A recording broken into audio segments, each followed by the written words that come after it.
All right. Intro. That's it. Glowing orb.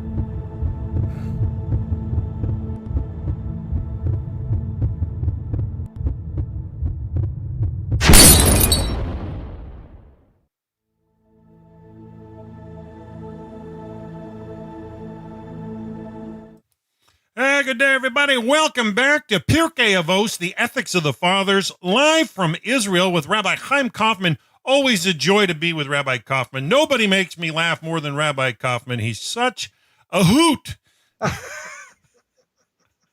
Well, yeah, no doubt everybody in Israel's had a busy week with Yom Kippur, getting ready for Sukkot.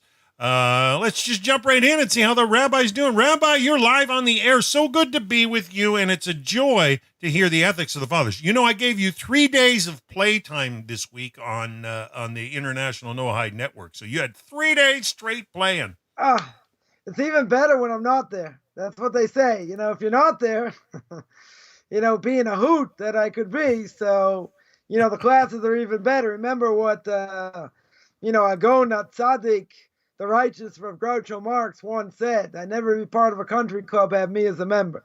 Right? So that's, some people say, "Oh, come on. You're just being humble." Right? You're being humble over here. But yeah, it's been a packed week. We come out of Rosh Hashanah, you had a fast day, then you had Shabbos, then you had a few days, then you had Yom Kippur, right? Your preparation for Yom Kippur.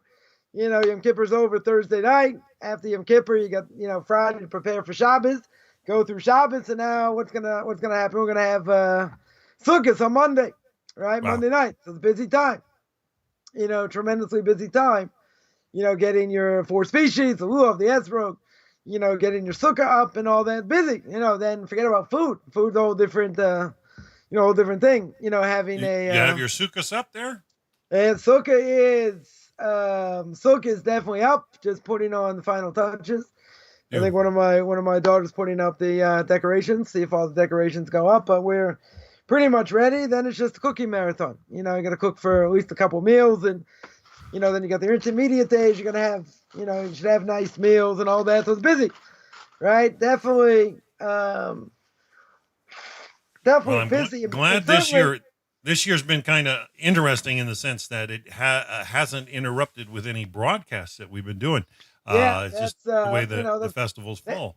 And it shouldn't. And next week should be good, and the week after should also be good because holidays don't fall on Saturday night. So there's a lot there's a lot to prepare for, no question. But since here in Israel the weather is better than in most places, it's gonna be nice and warm, cool at night. It'll be like 25, 26 during the day, Celsius, about 15, 20 at night. So very comfortable sleeping Beautiful. Weather, definitely sleeping weather in the sukkah. We're starting to get cool here. So we're not gonna have any issues. Definitely any issues with that. So we are still in Mishna 7, right? Chapter 2. We are in part 4. I don't know if I have a part 5. We'll see. Can you reread the Mishna for us, Rabbi? Yeah, the Mishna says, Hillel said that he saw a skull floating on the water, and he said, because you drowned others, they drowned you. Those who drowned you will be drowned eventually, right? So what do we see? Clear. We mentioned measure for measure, right? You drown someone, you're going to be drowned, right? We don't always see the measure for measure. We've spoken about that, and we spoke also, about the idea that if someone does something wrong over here, even if we don't see the measure for measure, doesn't mean it's not measure for measure. We just don't necessarily understand it, right? It's not always clear, but if someone kills, what about predestination? Weren't they supposed to kill anyway? And if they're supposed to kill anyway, why are they liable, right? That's famous question we asked by Pharaoh, right? Pharaoh had his heart hardened. So the Rambam goes into great detail in the laws of repentance, speaks about that. The fact that he had his heart hardened, why was he punished? What happened to his free will? Right? So, we spoke quite a bit about that. Comes along Rav Dessler, one of the Torah giants of the last generation. He was the spiritual mentor in the Panovich Yeshiva. He started the kollel in Gateshead in England. Unbelievable rabbinic scholar, no question. So in his epic work, Michtav Eliyahu, that it's a book pretty much, about Musar, ethics, speaks about the holidays, free will, all kinds of things. In the fourth part, in Free Choice, chapter 2, so he explains someone who's supposed to die. Now, God has many messengers, right? As we mentioned a number of times, Harbe Shluchim Lamakom. There are many messengers that God has, right? So if a person's supposed to die, could happen any number of ways, right? Now, let's say someone's supposed to kill that person, right? We mentioned at the end of last week, someone's supposed to kill that person. Someone else comes and does it, right? Someone else comes and does it. So what happens? So, okay, technically speaking, the wrong person did it, right? Really, the wrong person in God's eyes did it. But, okay, he allowed it to happen. So that person who did it is liable. Now, the other person who wanted to do it was going to kill this person for whatever reason. So all his thoughts were in vain. Normally, we say, as we mentioned a number of times, Devarim shebalev eno devarim. Words in a person's heart, right? Words in a person's heart do not mean anything, right? I absolutely don't mean anything. There are a few things here and there, that a person can be punished for their thoughts, even if they don't act on it. But regardless, a person's not necessarily going to get punished, right, for their thoughts. So this person wanted to kill somebody, had every intention to kill them, didn't do it. Right? He's going to say, all right, what about his thoughts? What about his thoughts? What about what he wanted to do? So the reality is, doesn't matter. Right? 100% doesn't matter. Because he didn't do it. Essentially, he didn't do it. Right? But if we're going to say he was destined to do it, God is going to use him over here to do it, or the person's going to do it of his free will, got 100% free will. So now he's going to come and do it. It's okay. So if he's going to do it, why is he liable? Right? That would be the obvious question. And the obvious answer is, why is he liable? Because he did it. Now, 100%, he's got free will. Yeah. He's got free will. No one's putting a gun to his head. He might tell me in his thoughts, maybe God's pulling the strings, right? But most rational thinking people, certainly in the secular world, what are they going to say? Of course he got free will. He's the one who pulled the trigger. It wasn't like he was seeing demons. People were convincing him. He heard a little birdie's voice. He's going to say he was divinely inspired.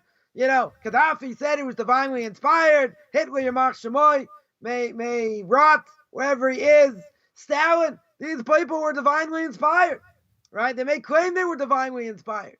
So while I'm on that, what's the difference between being divinely inspired? Because today, divine inspiration, the lowest form of prophecy. We don't have prophets today. The only prophets we have are either little children or imbeciles. We don't have prophecy today. But essentially, somebody who says they're divinely inspired, right? So you have to see, how can someone be divinely inspired and kill people? Yeah, right? That doesn't make a whole lot of sense. If he's a prophet, that's a different story. Right? That's coming directly from God. This is what you're supposed to do. Someone told me a while ago, the Midianites, you read the story, they don't let the Jewish people go through. They wouldn't give them water. They wouldn't give them bread. So what does God say? You were cruel to them. The Jewish people said, we're not going to kill you. We're not interested in war. We just want to pass through. Nope, we're not going to let you pass through. Okay? So God says they have to be wiped out. Right? So someone comes along and says, hey, why is that fair? Why in the world is that fair? Why do they deserve that? Well, isn't it common courtesy? Someone wants to pass through your country. Right? Let's try and understand. Someone wants to pass through your country. And they say 100% we're going to lay down our weapons.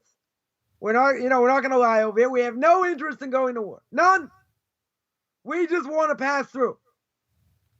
Right? And, we need some, food, drink, whatever, just to get us by. We're going to pass through and that's it. So what do they say? No, we're not interested. Now, you might say, why weren't they interested? Why 100% weren't they interested? They're afraid. Right? Essentially, they could be afraid that Jewish people are going to lie. And maybe they're going to try and wipe them out. Maybe. So they're not interested. What does God say? God comes along and says, okay, you had an opportunity to help them. Now you're toast. Now you're toast. I'm going to wipe you out. So someone comes to me and says, hey, that's cruel.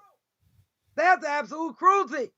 So now they're telling me, I understand God better than you. I understand God better than himself. God himself said in his book, you didn't show them mercy. You didn't give them food. You didn't give them water. That's penalty. Gonna wipe you out. Right? Now, God is speaking through Moshe Rabbeinu. Moshe Rabbeinu, the ultimate prophet, greatest prophet of all time. Right? That there's no question. So if that's the case, and God says to Jewish people in front of 3 million people, you have an obligation to listen to what Moshe says. Right? Moshe cannot contradict what the Torah says. Moshe is a prophet. If Moshe is a prophet, then he's saying what God wants. No one disagrees Moshe is a prophet. No one disagrees what a great prophet he is. Right? The prophets themselves, Jeremiah, Isaiah, Ezekiel, all the other prophets go through Moshe Rabbeinu. One of the 13 principles is Moshe Rabbeinu is the greatest of all prophets. He's the father of all prophets. What do you mean the father of all prophets? There are many prophets after him. Right? Father of all prophets means they have to go through him. They have to do what he says. They cannot contradict what he says. But someone's got to say, Jeremiah chapter 30, famous Jeremiah chapter 30, New Covenant. Now let's think. Moshe Rabbeinu says, the end of the book of Deuteronomy, you cannot add or subtract to the Torah. If you can't add or subtract the Torah, regardless of what you think the rabbis are doing or not, it's irrelevant. But the Torah says, internal logic, you cannot add or subtract. If I can't add or subtract to the Torah, then how can they say it's a new covenant? How can they say that we're not chosen anymore? How can they contradict the covenant and say, well, JC died and he fulfilled all the mitzvahs, so we don't have to keep it. Then nobody has to keep it. I don't know where it says that, right? In their own New Testament it says that. Good. But even so, you can't contradict what Moshe says. Can't go against what Moshe Rabbeinu says.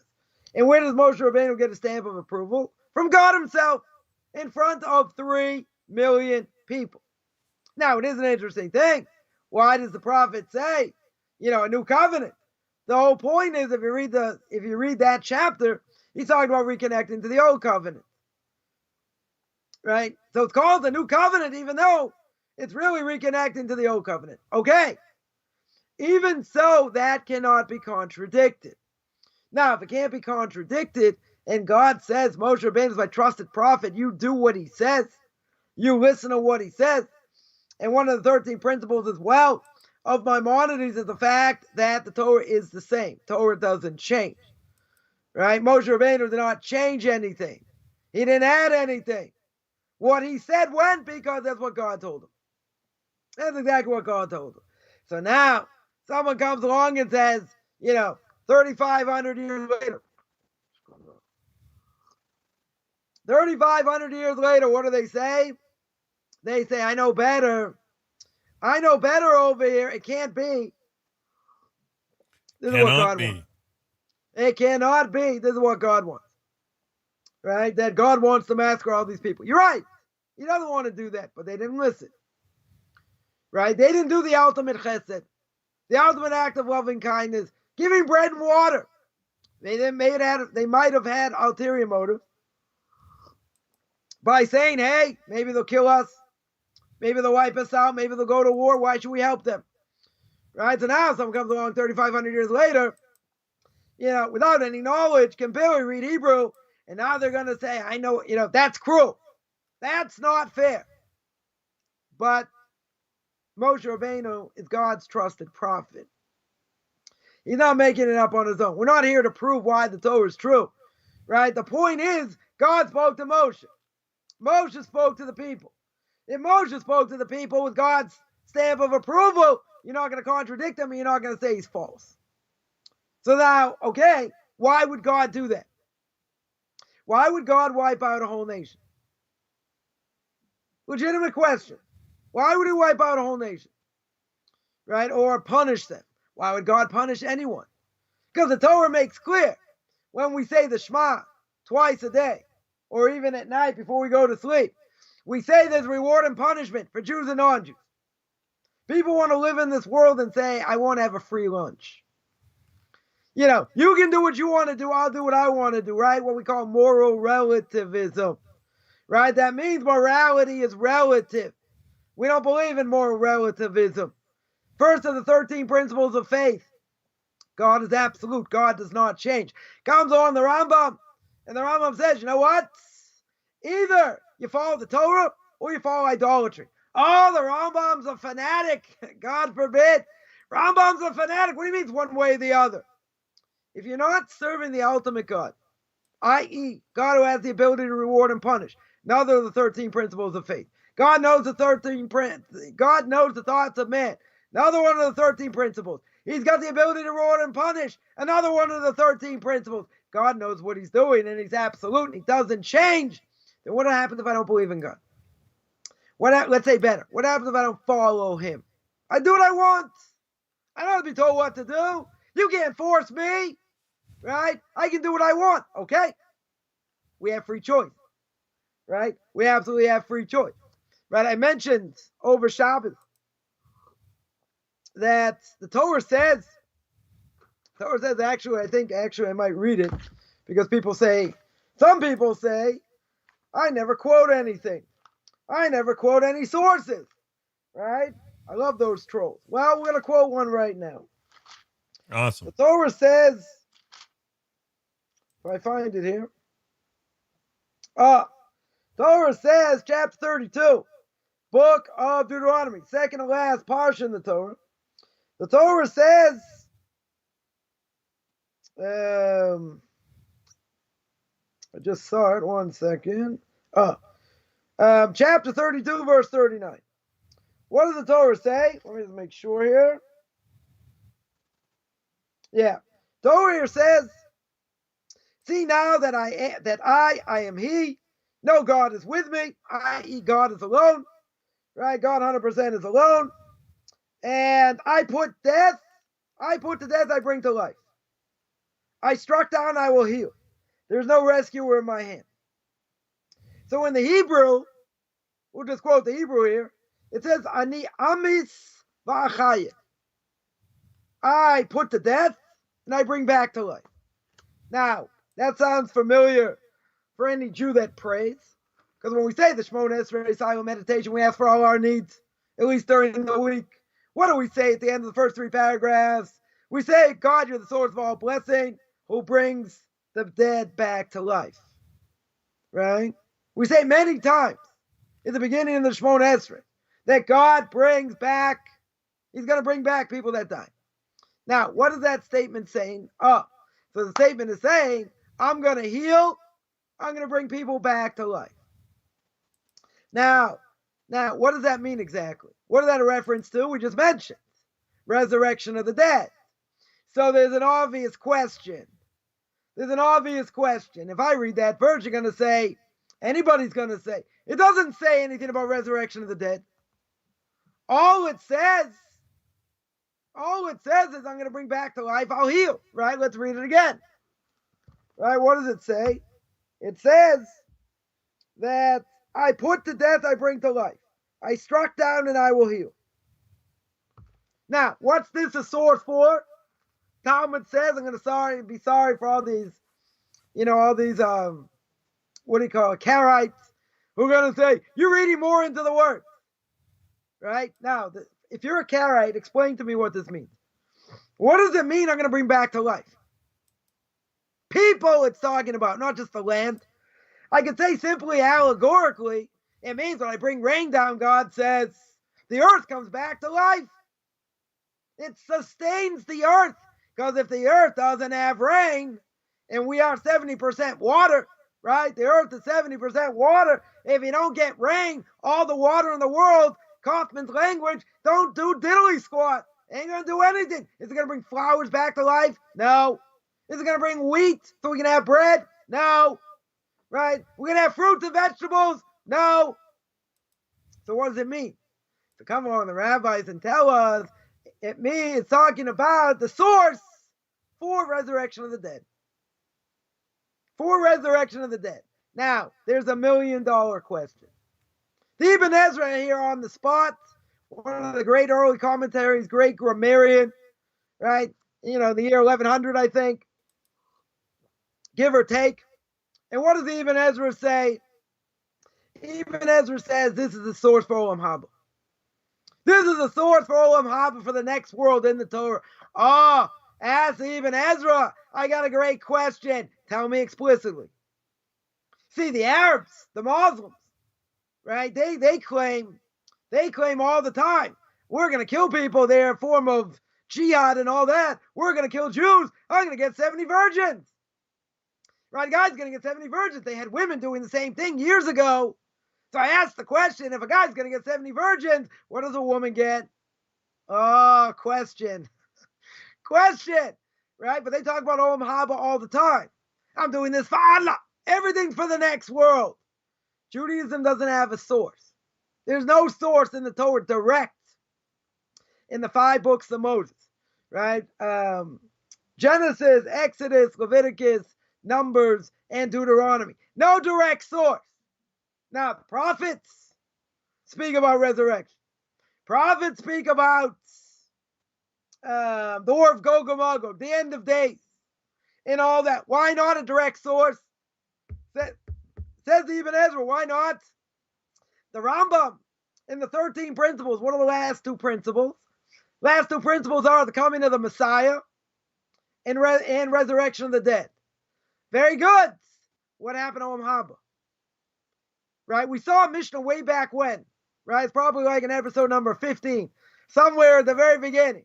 We said that the highest level a person that can be on is to serve God without getting reward. If we would know we wouldn't get any reward, right? We're still going to serve him. We still believe it's true. Why do we get reward?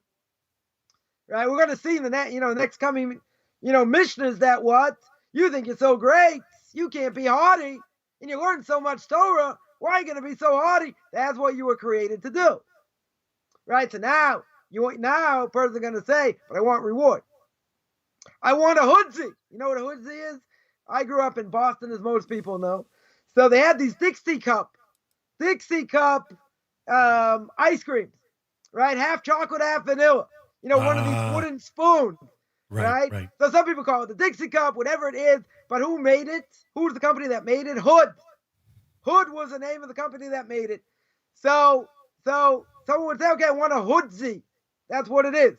That's what a hoodsie is. Anyone doesn't know? Now I just told you my Boston background, right? It's a Dixie cup made of ice cream, half chocolate, half vanilla. Good. So why do I mention that? Because it comes along duties of the heart. Avos says, you know what? Why does God give you rewards? The Mishna Pirkei Avos, which we may never get to, because it's going to take forever to get there. But even so, we'll get there one day. You're going to ask for a reward. There's going to say, I learned Torah. Why don't I get rewards? Because that's what you're created to do. You're created to learn Torah if you're a Jew. If you're a non-Jew, you got to keep it anyway. Whatever applies to them. But what's the point? Relative. What's the point? That's what you're created to do. If that's what you're created to do, why should you get a hoodsie? You're going to say, Coffman's going to say, I want a hoodsie. I want a hoodsie. What do you want a hoodsie for? That's what you're created to do. You shouldn't get reward. No reward at all. Says Avos. Why do you get reward? You want to know why you get reward? Avos says absolute shocking. Shocking. When I went through it and I gave it over. What happened? Says the Avos of Avos, you know why God gives you reward? Because it's a chesed. It's an act of loving kindness. That's why He gives you reward. But do you deserve reward? Of course you don't deserve reward. Why would I deserve reward if that's what I'm commanded to do? Right? In other words, why should a person be haughty, think he's God's gift to the world, be conceited, and say, look at all the Torah I know?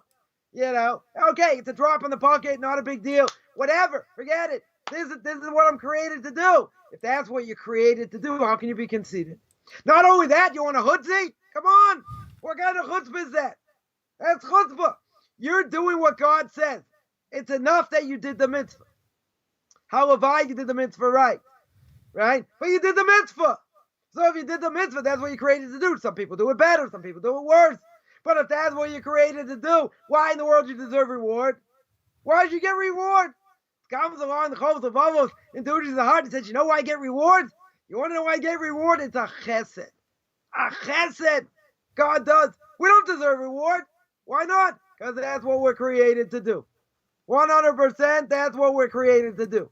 If that's what we're created to do, what are you asking for, Odzi? Right? Why in the world would you ask for that? So, we understand there's free choice. Right? But, so the point was, I forgot the whole point here. If you get to the first Rambam, right, the 13 principles, God's absolute. Either I'm doing what God says, or idolatry. There's nothing in between. Now, idolatry does not necessarily mean, I'm bowing down to an idol. Idolatry can mean I give in to my evil inclination. I go after desire, right? Pizza can be idolatry. Food, in general, all these things, right? Sports, entertainment, whatever mentioned in the CFL, right? Hope all your teams lose. Any case, the whole point is, doesn't matter, right? Those things take the place of reality. That's what it does. Now, a person says, I watch it, I'm a fair weather fan, this, that. Doesn't matter. Takes God out of the picture, right? Totally takes God out of the picture. So either you're going in the right direction or you're going in the wrong direction. So if you go, it's not about picking and choosing, right? We mentioned this many times. Torah does not say I'm allowed to pick and choose, right? I've had people finally admit, okay, I pick and choose. But the Torah doesn't say you're allowed to. Torah says you have to keep the entire Torah. That's it. Whatever applies today to you as an individual, you have to keep. Even women, plenty of mitzvahs they have to keep. They're exempt by mitzvahs bound by time. But the reality is, everything else they have to keep. They have to pray. They have to keep sukkahs, right? Doesn't necessarily mean they have to sit in the sukkah if they can't. Whatever. Shabbos they have to keep. Kashrus they have to keep. Lashon Hara they have to keep. Many things they have to keep. So who says I can pick and choose? So I've had people say, okay, I'll admit I pick and choose. If you pick and choose, you do whatever you want. That's not what the Torah says. But there's payback, right? There's payback. So it's either you go in the right direction, you go in the wrong direction. Now comes along the Ibn Ezra, right? Let's get back to the Ibn Ezra. I almost forgot what I was talking about. I have to rewind here, right? Go back to the Ibn Ezra. Ibn Ezra says, so why isn't Olam Haba mentioned? Why isn't the next world mentioned? We know it's not mentioned by the Rambam. The Rambam only says one of the 13 principles is resurrection of the dead. Does not mention Olam Haba, but Olam Haba, many commentaries, so we'll get to the Ibn Ezra in a second. Olam Haba is also part of resurrection. In other words, the only question is when. In other words, when the Messiah comes, when the Messiah is going to come. So it could be resurrection happens after that, meaning everybody dies, whoever's going to get resurrected gets resurrected, the world gets destroyed after 6,000 years. It's going to be a new world, we're going to have new bodies, whatever that means. Or that means Olam Haba is going to be right after the Messiah comes. And then the world gets destroyed, and whoever has the ability to get resurrected will get resurrected. There's a whole difference of opinion. But the commentaries say, or some of the commentaries say, Olam Haba and resurrection of the dead, same thing. It's really the same thing. The only question is, which comes first? Right? But they're similar things. So therefore, the Rambam did not have to come up with a new premise. He didn't have to come up with a new principle over here. So that's why the Rambam doesn't mention it. Comes along the Ibn Ezra. Why doesn't the Torah mention it? Right? Seems like a much stronger question. If the whole point is you're keeping Torah mitzvahs, and we understand that we're going to get the Hudzi in the end. We're going to get reward in the next world. Right? If you're going to get reward in the next world, don't you think if it's such a crucial thing? Torah speaks about a lot of different things. Why doesn't the Torah mention it? Torah seemingly does not mention it explicitly. There are hints. There are hints to Gehenna, to hell. There are hints to the next world, Olam Haba, but there is nothing direct. Right? Totally nothing direct. If it's nothing direct, we have to ask why. Comes on Ibn Ezra. And Rav Haigon, one of the Gonim at the end of the time of the Talmud, so he says that this was something that was meant to be passed down orally. It wasn't something that was meant to be written down. But be that as it may, the reason is is because Olam Haba is something that 1 in 1,000 really understand. How the soul works, what goes on. I mean, if anyone's ever read Derech Hashem, it's complicated. This book is all about Kabbalah, Derech Hashem, the way of God. Very much steeped in Kabbalah. So how many people really understand Kabbalah today properly? Very few. So he said, since it's only 1 in 1,000, how could the Torah say it explicitly and most people are not going to understand it? Right? That's what Rav Hai Gaon says. So therefore, it's an absolute wonder that the Torah doesn't mention it. Right? But not so hard to understand because no one really understands it. Very few people understand it. My Rabbi would say, I've never met anyone who's been in that world to come back. Right? So we can't fathom, even though the prophet says, speak about the next world, and it's, it's the greatest thing. If you took up the greatest pleasure, you take up all the people in the world, every single person ever created, and you take the greatest pleasure they've ever done, each person, whatever that greatest pleasure is, and you put it all into one thing. Imagine, multiply by infinity, this level of pleasure. Right? It's brought down that level of pleasure does not equal 1 second in the next world. Right? We're going to see that at some point. Right? But it doesn't equal 1 second in the next world. So it's a world we've never seen. It's a world no eating, no drinking. Whole difference of opinion exactly what that is. Regardless, no one's been in that world to come back and said, this is what I experienced, blah, blah, blah. Right? But I would think it's such a crucial thing, such an unbelievable crucial thing over here that the Torah doesn't say anything. The Torah doesn't say anything explicit. Right? So that's the reason.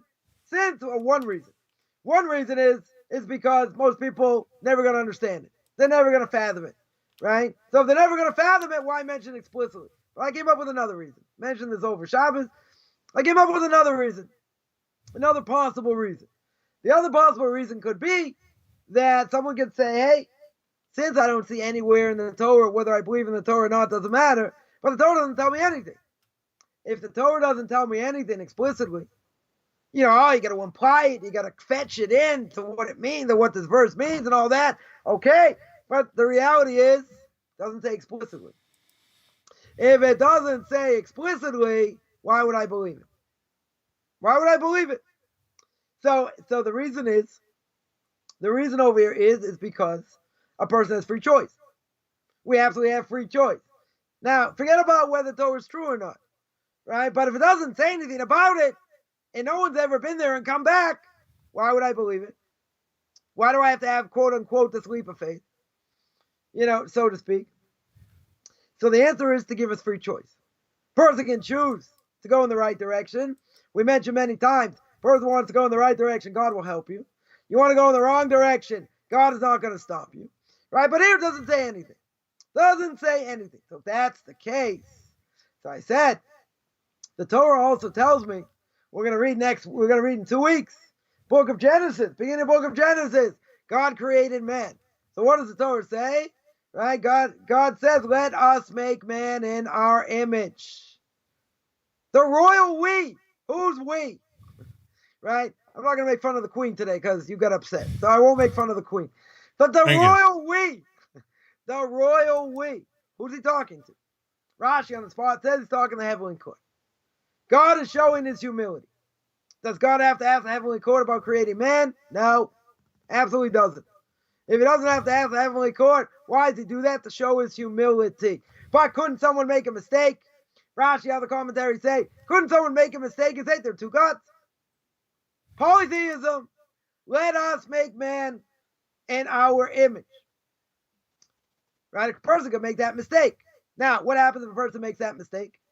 So God says, it's not my fault. I didn't tell you to make that mistake. You made that mistake.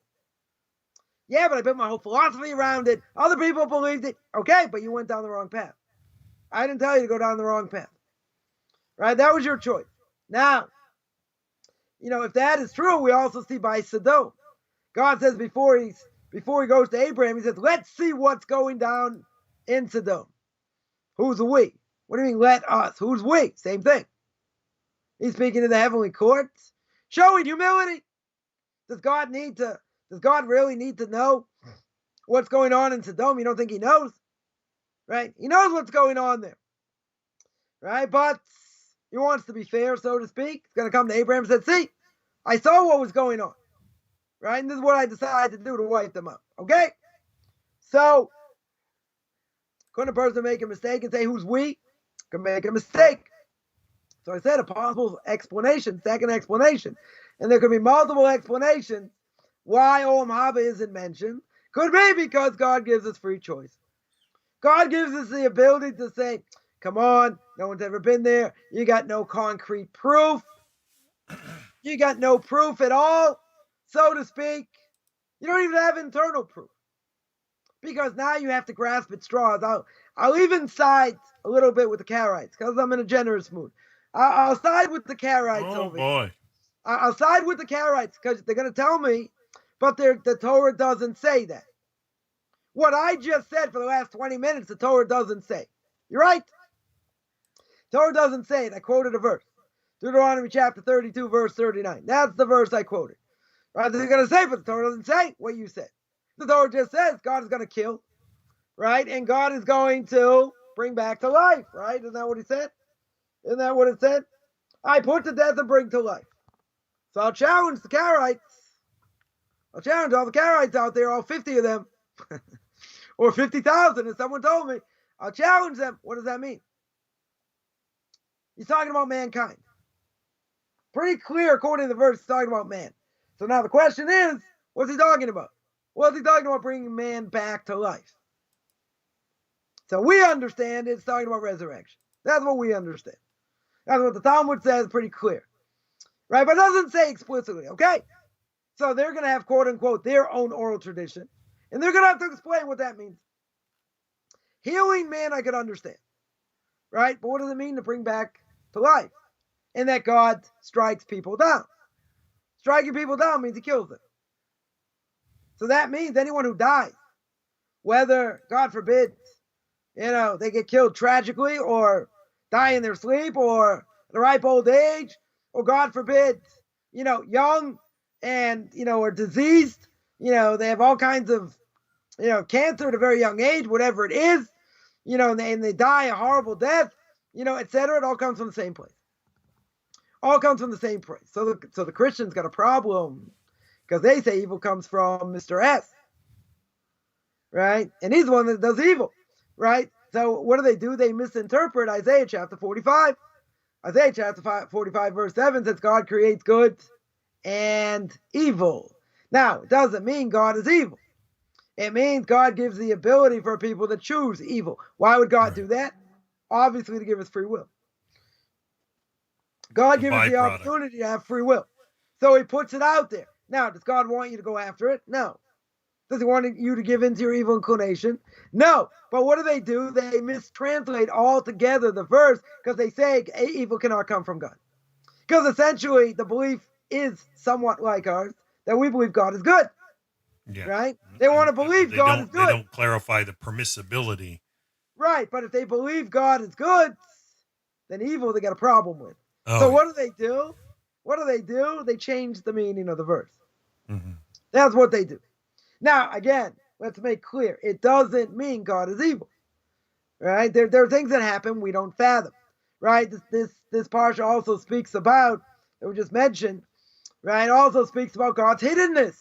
And hiddenness within hiddenness. Now, God hides himself. We don't understand anything. Nothing. We don't understand anything that we see.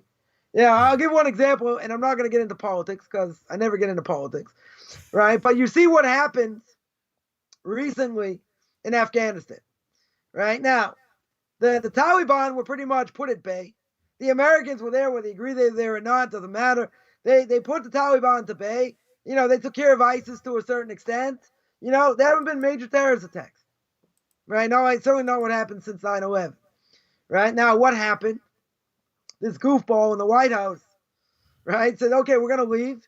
Now, most people would agree that it's probably not a great thing that they're there. Fine. They left in the middle of the night with everything there. Tens of thousands, ammunition, Humvees, all this stuff, all this technology, top of the line stuff, trucks, military helicopters. equipment, that's given to the Taliban, and who knows where else it's going to go. Right? So, and who knows what's going to be there. Right. Now, again, most people would agree that, yeah, America was going to leave anyway. But why in the world would you have left in the middle of the night with your tail hanging between your legs with all that equipment? With all that, okay, so you do it over time. You do it over time, but you get the equipment the heck out of there so they don't have it. Right? But if they have all this equipment, imagine what they can do now. Imagine what the power they have. They were kept at bay for a long time. Right? ISIS kept at bay, pretty much. So now if they're kept at bay, what's going to happen now? What in the world could be unleashed now? Who knows? Right? It's certainly not a better world that we're in. There's no question about it. Doesn't matter. You hate Trump. You can hate him as much as you want. We're not in a better world. We're not in a better position. No question. We've been totally compromised. But I'm not getting into politics. Right? You look at something like that. You look at something like that and say, really? Right? What in the world's going on here? Right? So we're living in a world of God's hiddenness within hiddenness. If something's been kept you have a time bomb. A time bomb that's been put aside.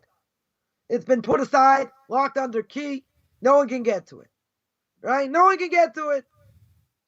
All of a sudden, now you've potentially unleashed a way for this thing to go off.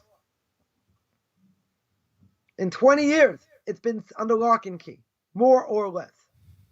Now, all of a sudden, it's a powder keg waiting to happen with all the greatest, military equipment fit for man right now.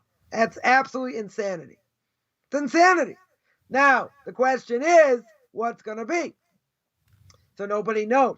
But if we're living in a God-run world, right, and God's looking over everything, and God's in charge, so my question would be, not that I'm playing God, right? I'm not going to put on the George Burns glasses and the funny mustache, but I would say, what in the world's going on? What in the world is happening over here? Makes no sense. Makes absolutely no sense. And people rack their brains over such things. Now, could it be? Yeah, you get all the spin doctors, everyone saying this and that. Could this be the beginning of the end of days? Could be. Right? You put a bunch of towel heads in control of world, nuclear weapons and all that. Who knows what's going to, who knows? One of the Medrash says if there's going to be a war, between Gog and Magog, it's going to start, a Medrash says it's going to start with the king of Paras. Where is Paras today? Modern day Iran. Right? As far as we understand, last thing I read, they're like months away. Months away. They're very close to making a nuclear bomb.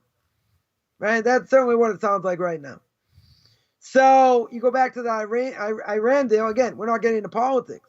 Right? But you go back to that, you open things up. Who knows what's going to be? Now, on the other hand, it could be very good. This is going to be the beginning of the end. This is the end of days.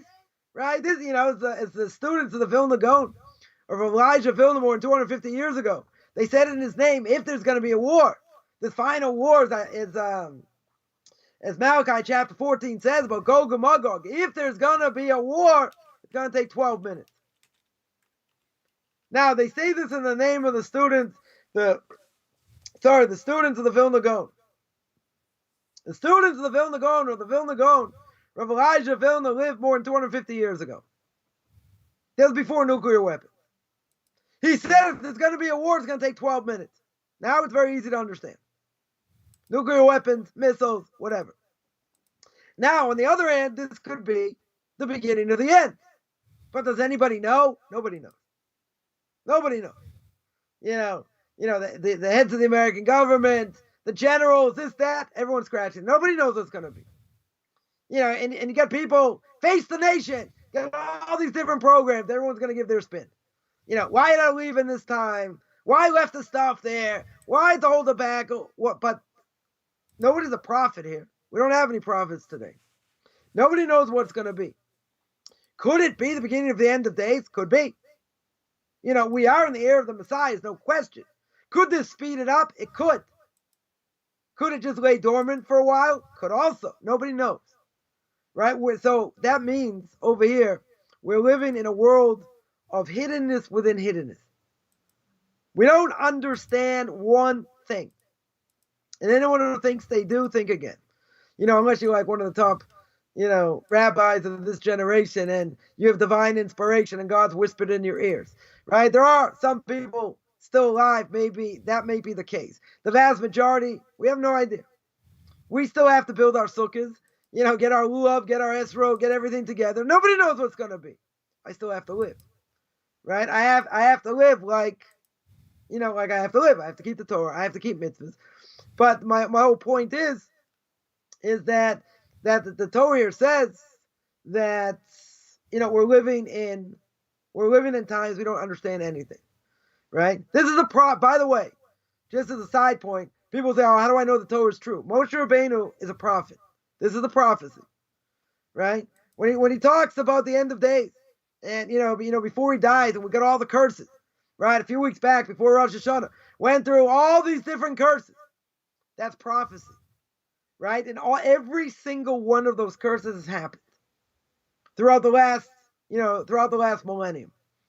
It's happened to the Jewish people. Women, it says they're going to eat their children. During the Second Temple, we saw that. Talmud says clear. They were starving. They ate their kids. Some of them. Crazy. I mean, it's horrific. It's absolutely horrific, but they were starving. They were starving and being slaughtered at the same time. Right? So every one of these curses has come to fruition. Now, someone's going to say, well, that's a lucky guess.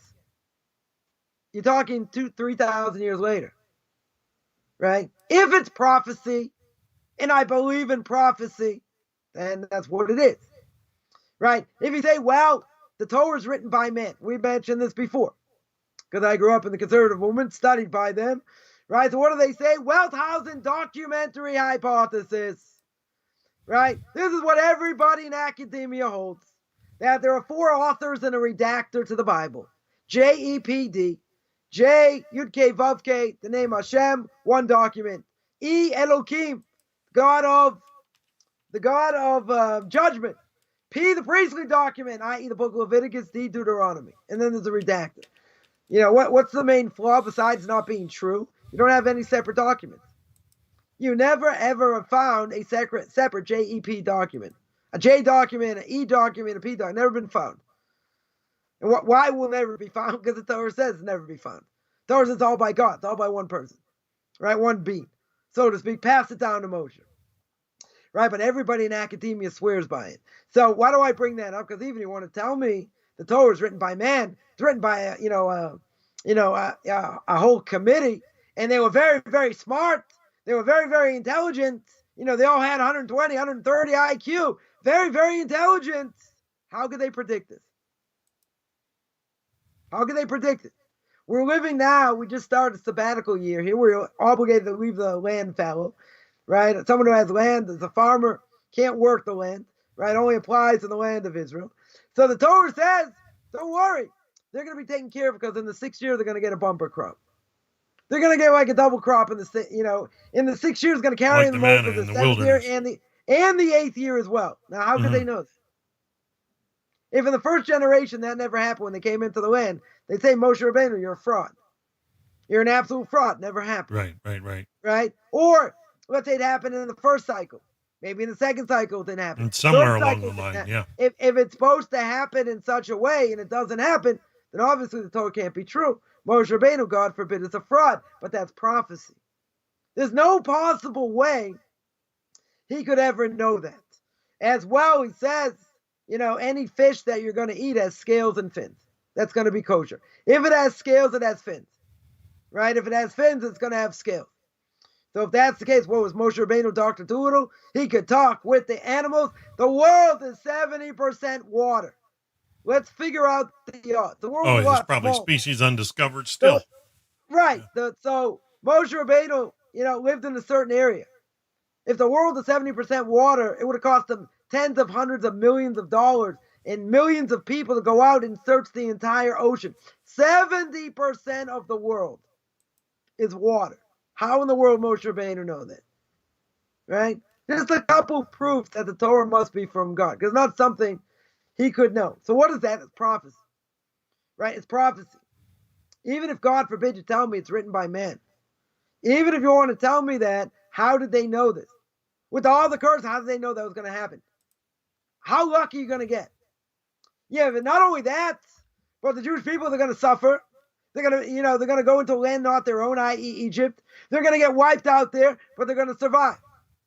Somehow they're going to survive, right? What happens as well? They're going to go through other exiles. Babylonian, Roman, Greek. And they're also going to survive. But any other nation that's been exiled from their own land, they don't have their own language and nothing, and all that, they disappear. Every single nation that's ever been swallowed up by another nation, their nation and their customs, they pretty much disappeared. Except for one. Except for the Jewish people. Now, by Egypt, Jewish people should have been 100% wiped out. What happened after Egypt? Babylon, right? Nebuchadnezzar. Medrash says Nebuchadnezzar came on the scene. Nobody smiled. That's how fearful they were. Nobody ever smiled. That's how much of a thug, tyrant, or more than a thug that he was. So now he killed hundreds of millions, seemingly, as the Talmud says. Right? Maybe it's an exaggeration. Just tell me he killed a lot of people. They went into exile. From exile, what happened after that? You got the Greeks. You got the Romans. The Jews should have disappeared. 100%, there should be nothing left of Judaism. And then you have all the pogroms. The 1400s, thrown out of Spain. The Inquisition. Mel Brooks, Inquisition. What a show. Anyway, you got History the Inquisition. of the world, not to make fun, right? History of the world, right? Not to make fun. But you have all kinds of inquisitions, pogroms, Chimaniki in the 1600s, 1640s, right? Tens of thousands, killed by peasants and whatever, and then you get the Holocaust and other Holocausts, all kinds of things. Why in the world the Jewish people survive? Doesn't make sense, right? Doesn't make sense logically. Quote another verse here, right? Because this is all prophecy, right? There's another verse here in the Torah. Let me just see if I'm lucky enough to find it. Because it says really at the beginning, let me see here.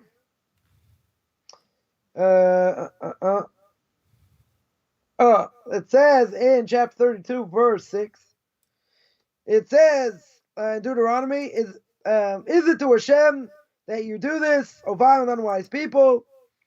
Is not your father, your master, has not created you and formed you. Verse 7, chapter 32, verse 7. Deuteronomy, remember the days of yore, understand the years of generation after generation. Now, one explanation of generation after generation is to realize that the Jewish people are not like everybody else. In other words, the Torah itself, we don't look at as a history book. When we look at the book of Genesis, the very book of the beginning of the very beginning of the book of Genesis, what does the Ramban there say? That we're going to go through the history of the Jewish people. Where they came from. What makes the Jewish people who they are. For Abraham, Isaac, Jacob, but it's not a history book. It's a book of action. It's a book of doing things, right? The book of, God said something, we do it, good. We don't do it, there's punishment, right? We see that all over Tanakh. We do the right thing, everything's good. We do the wrong thing, right? We're punished. But if you look at all the generations, Jewish people are the most persecuted people in the history of man. Oh, for sure. There's no, people want to say the blacks and and this one and that Natives, one. Not even close. Not even close. I'm not saying they haven't been persecuted, right? We're not going to make that claim. Obviously, they have been. There's no question. Persecuted like the Jews, not a chance. Not even close.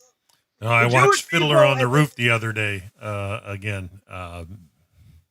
And, just see the end, the pogroms in the end, the way that, it had me researching some of the history on, where they were chased from everywhere, just, needless. It says that in the curses, in the book of Deuteronomy, it says that, they're not going to know day from night. Now, anyone who's ever read any historical accounts of the Holocaust, that's exactly the case. They didn't know day was night and night was day. They were just, running for their lives and trying to survive.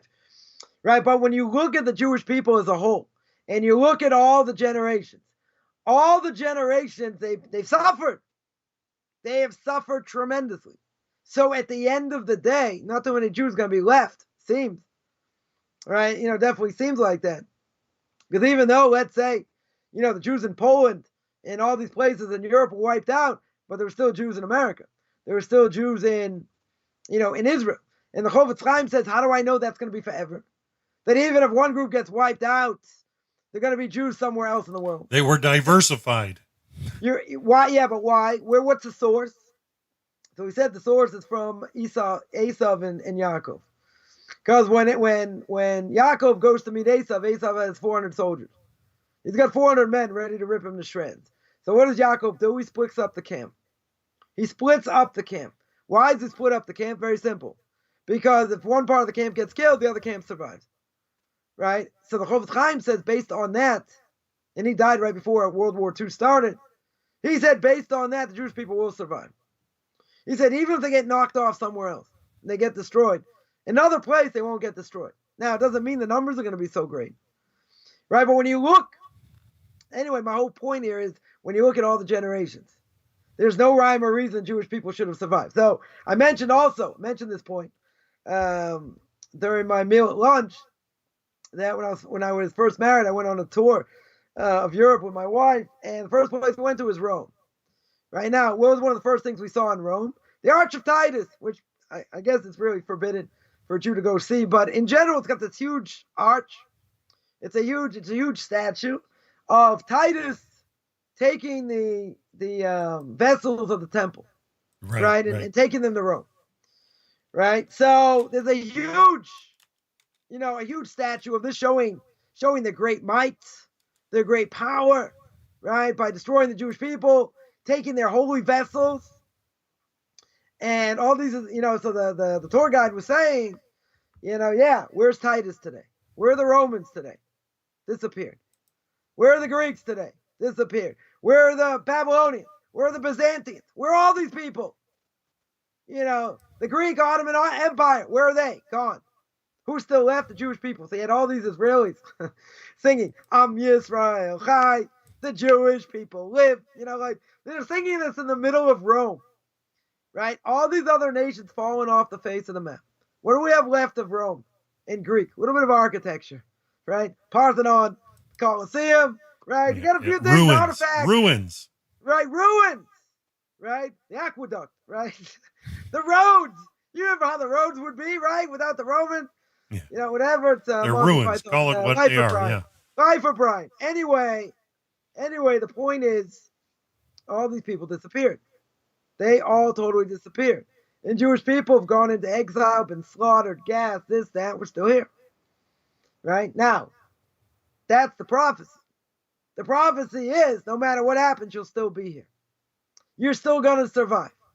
Any other nation would have been destroyed before that. By Egypt, they should have been destroyed. But even if you say somehow they miraculously survived, what happened right after Egypt? Babylon. And you read the excerpts of the Talmud, Babylon should have wiped everybody out. That should have been it. And they kept coming back. It's kind of like that bad box that gets knocked out once, twice, 3 times, 5 times. Eventually they call it a fight. Rocky Balboa. In this case, they're never going to call the fight because it's never going to happen. They're never going to give up. Right? So that's another potential proof, that God's the one in charge and he runs the world.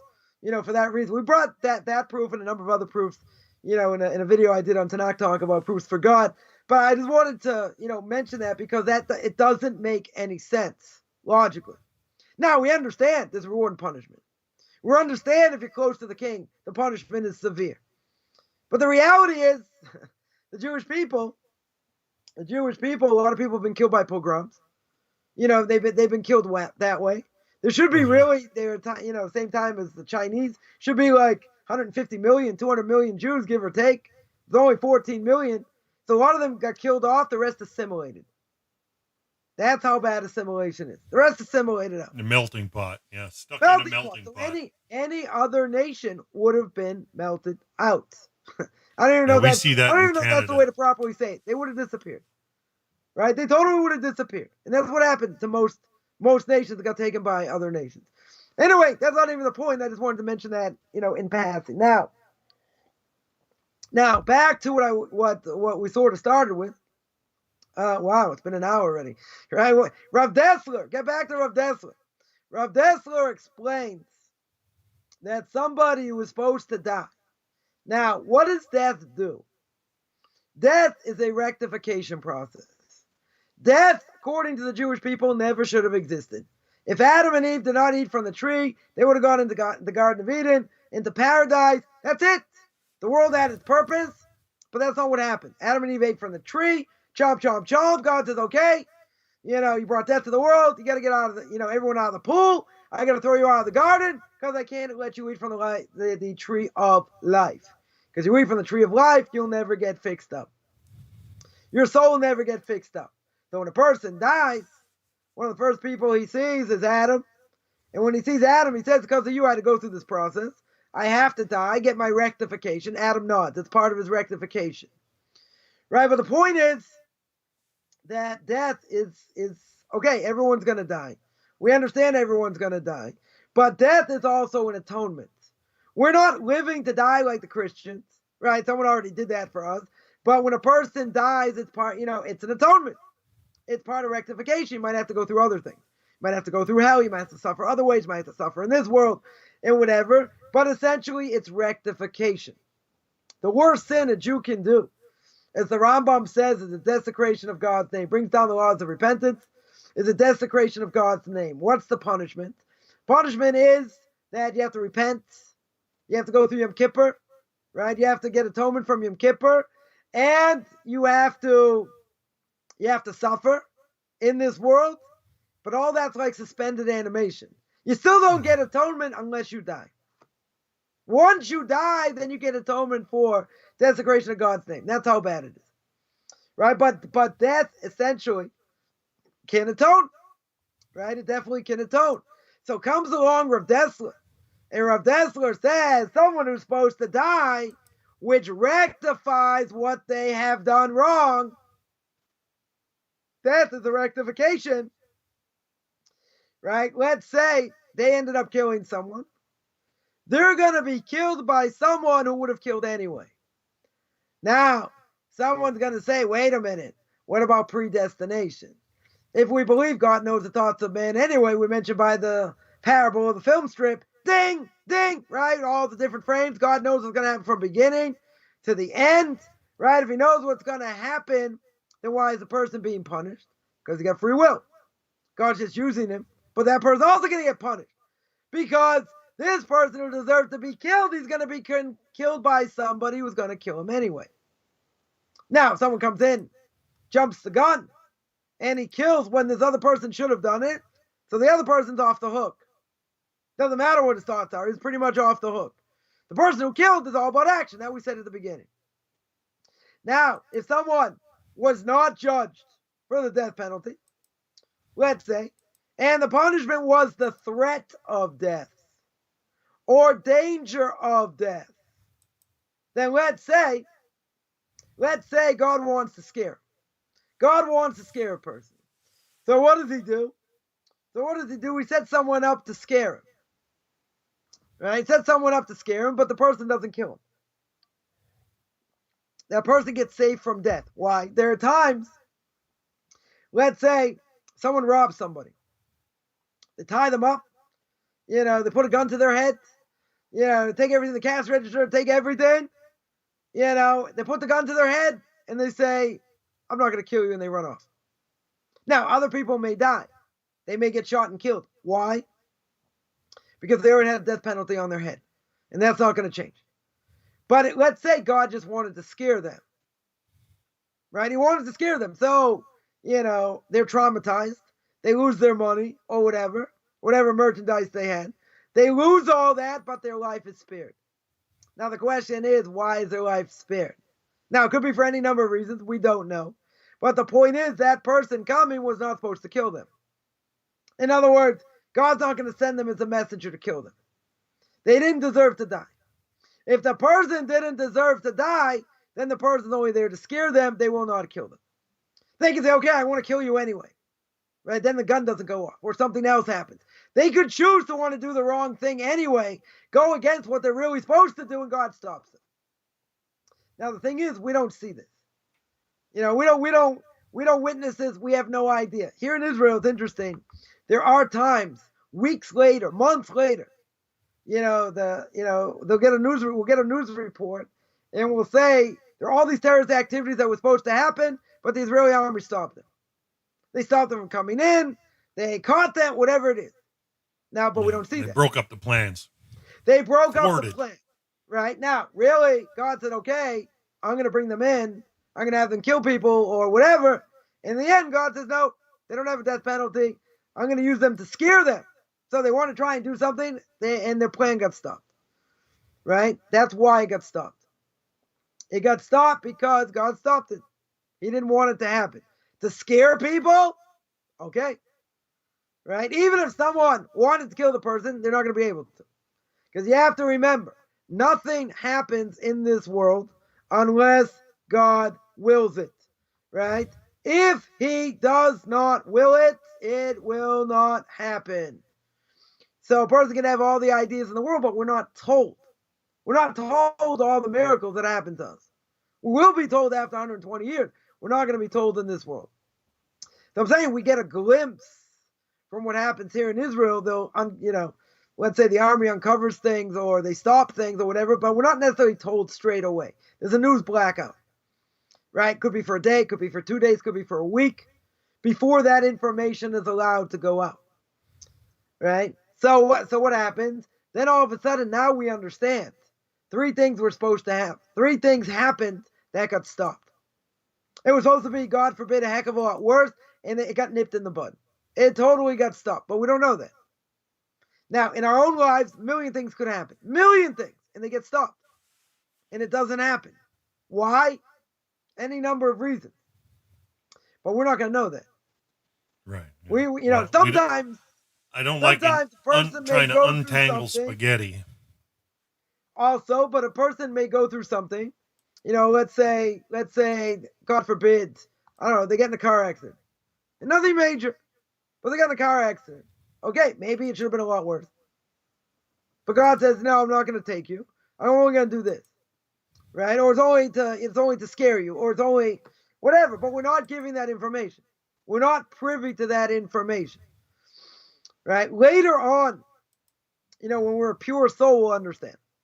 But we have to go through death process before that. The whole point is that death never should have been. But now the fact that there is death, and it does atone, so therefore God is going to take out whoever he needs to take out. He's going to use someone as a messenger. But that person being used as a messenger, guess what? They're going to be liable as well. Why are they going to be liable? Because God doesn't mean they have to do it. They're not programmed. They're 100% not programmed over here. So why'd they do it? Because God just uses them as a messenger, but they have free will. Right? Just like by Pharaoh and the Egyptians. So why did God punish them? If they were really destined to do it, because they went beyond what they should have done. They jumped up to do it. So if they jumped up to do it, God says, well, I gave you free will. Someone else could have done it, but you did it, and you went beyond what I wanted you to do, so you're going to get punished. Right? You're certainly going to get punished. So now, if a person, though, chooses to kill, whatever reason, they choose they're going to kill somebody. Now, 100% they're going to get judged for murder. They're going to get judged for killing. Why? Because that's what they did. God's using them as a messenger, doesn't matter. The fact that they have the ability to make a choice. They can't say, well, I was forced to do it, unless someone has a psychotic experience. They're overcome by demons or who knows what, and now they feel they're forced to do it. Okay, but that person's already under the influence of other things, right? They already have mental illness and other things going on. But this person, methodically, that's what he does. Doesn't matter why he does it. Doesn't matter even if he's justified, right? Even if he thinks he's justified over here, and even if he is, doesn't matter. He's going to get judged as a murderer. Why? Because the person over here wasn't necessarily judged for death, but for punishment. Person is judged for punishment. Person comes along and kills it. Now, philosophically, it's a little bit problematic, Why? Because if he's judged for punishment, it means he shouldn't die. It means he should just be punished. Just like by Job. What does God tell Mr. S? Right? The evil inclination, the angel of death, whatever you want to call him. What does God say? God says, I don't want you to kill him. You're not allowed to kill him. So we see that angels don't have free will here. Right? He wasn't allowed to kill him. He's allowed to do everything else, but he's not allowed to kill him. Right? So what do we see? So person over here, is liable. Is liable for death, right? For murder. But the punishment, let's say, wasn't he was really supposed to die. But there is no such thing. Because the reality is, the person's supposed to die. God wants to take him. Right? That's his time whenever it is. But the punishment for this person is to be controlled by somebody. Maybe that's the punishment. They have to be controlled by someone. Or to have compassion on him to make the person's life a misery. In other words, someone comes, maybe his job is really to murder the person. Maybe 1 second, the job is, I'm going to bully you. I'm going to bully you. And, I'm going to beat you up and take your lunch money. I'm going to do all these things. Person's traumatized, right? There are many people that were bullied as kids, traumatized for life, right? Unless they get proper help. So, it could be this person God is using to bully you, to control you. And if that's the case, that person is still liable. There's no question. Person is still liable. But he cannot act outside of what God wants. In other words, if the person's deserving of punishment but not death, he will not end up killing the person. That is an impossibility. If he's liable for the death penalty, different issue. Right? Then God can use this person to kill him. But that person is still going to be liable. 100% he's going to be liable. Yeah, you had a question.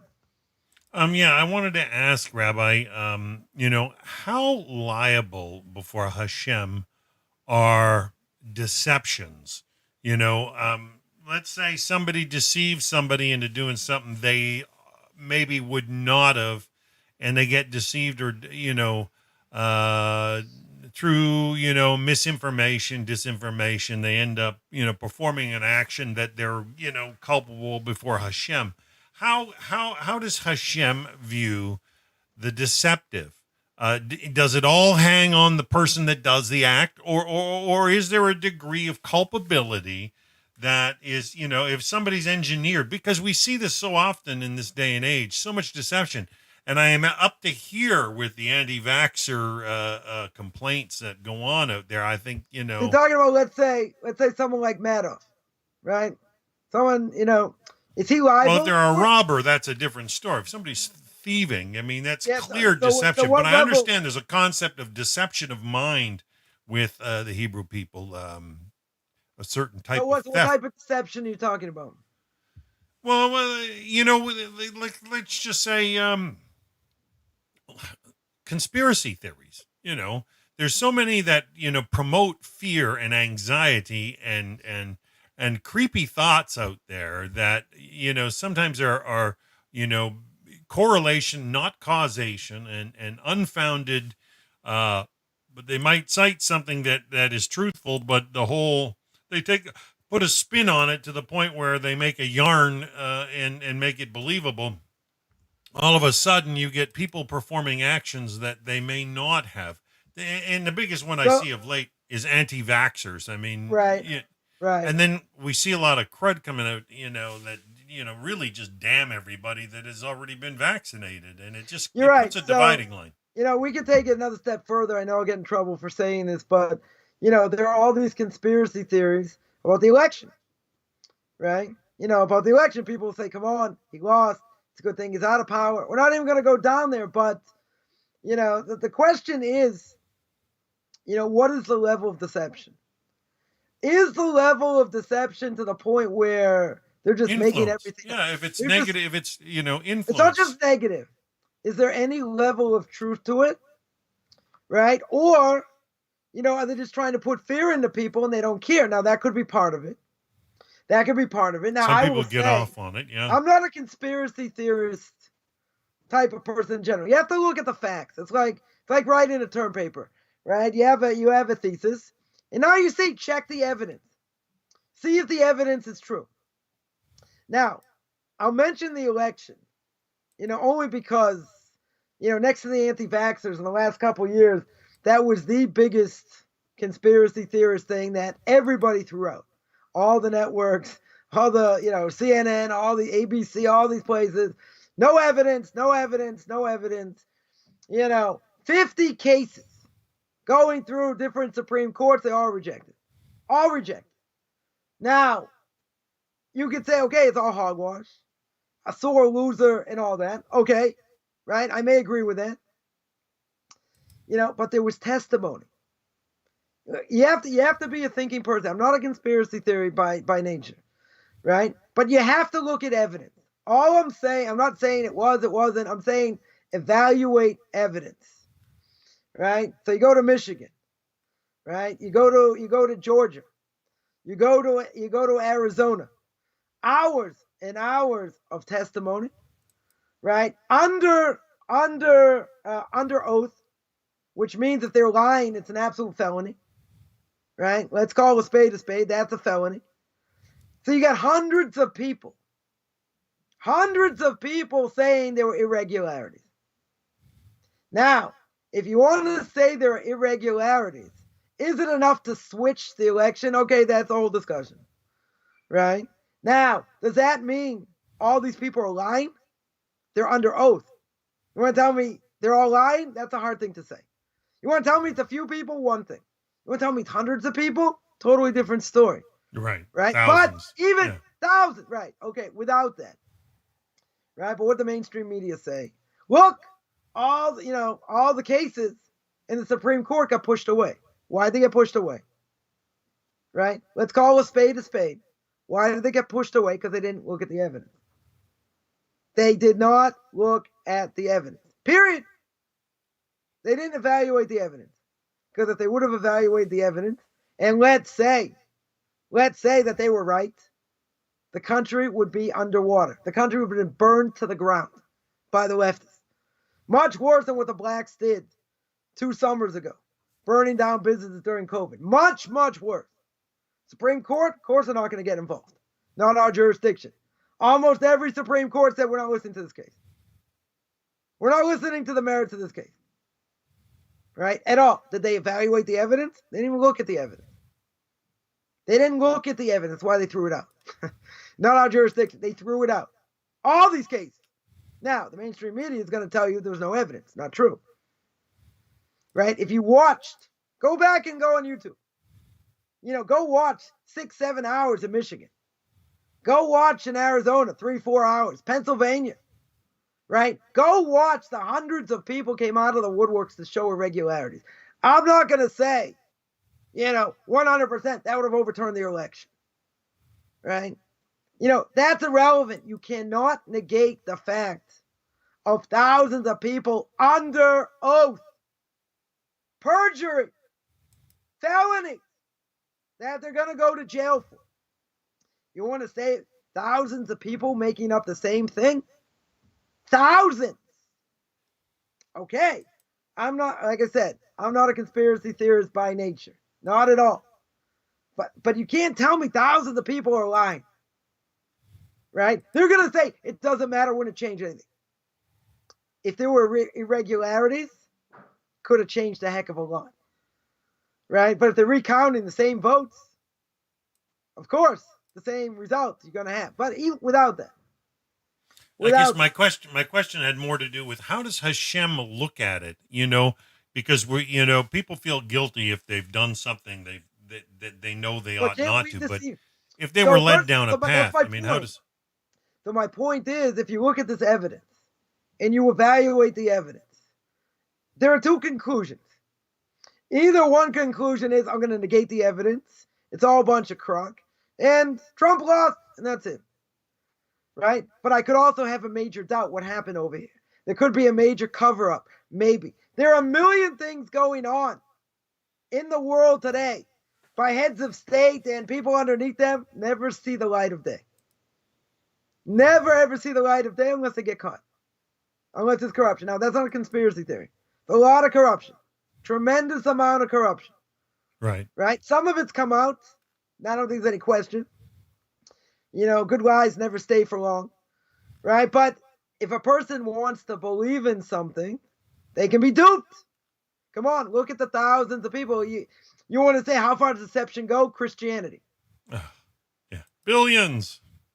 Christianity is probably the single biggest lie in the history of man. And they keep their constituents ignorant because it doesn't make sense. There are a lot of questions that don't make sense. Now, people listening right now came out of Christianity. Most people. If they come out of Christianity, that means they had the ability to think and evaluate evidence. So you're going to say, what about the other, 50 million or whatever people, however many Christians there are out in the world that have been brainwashed? They refuse to see what Rabbi Singer says or Rabbi Skobag says.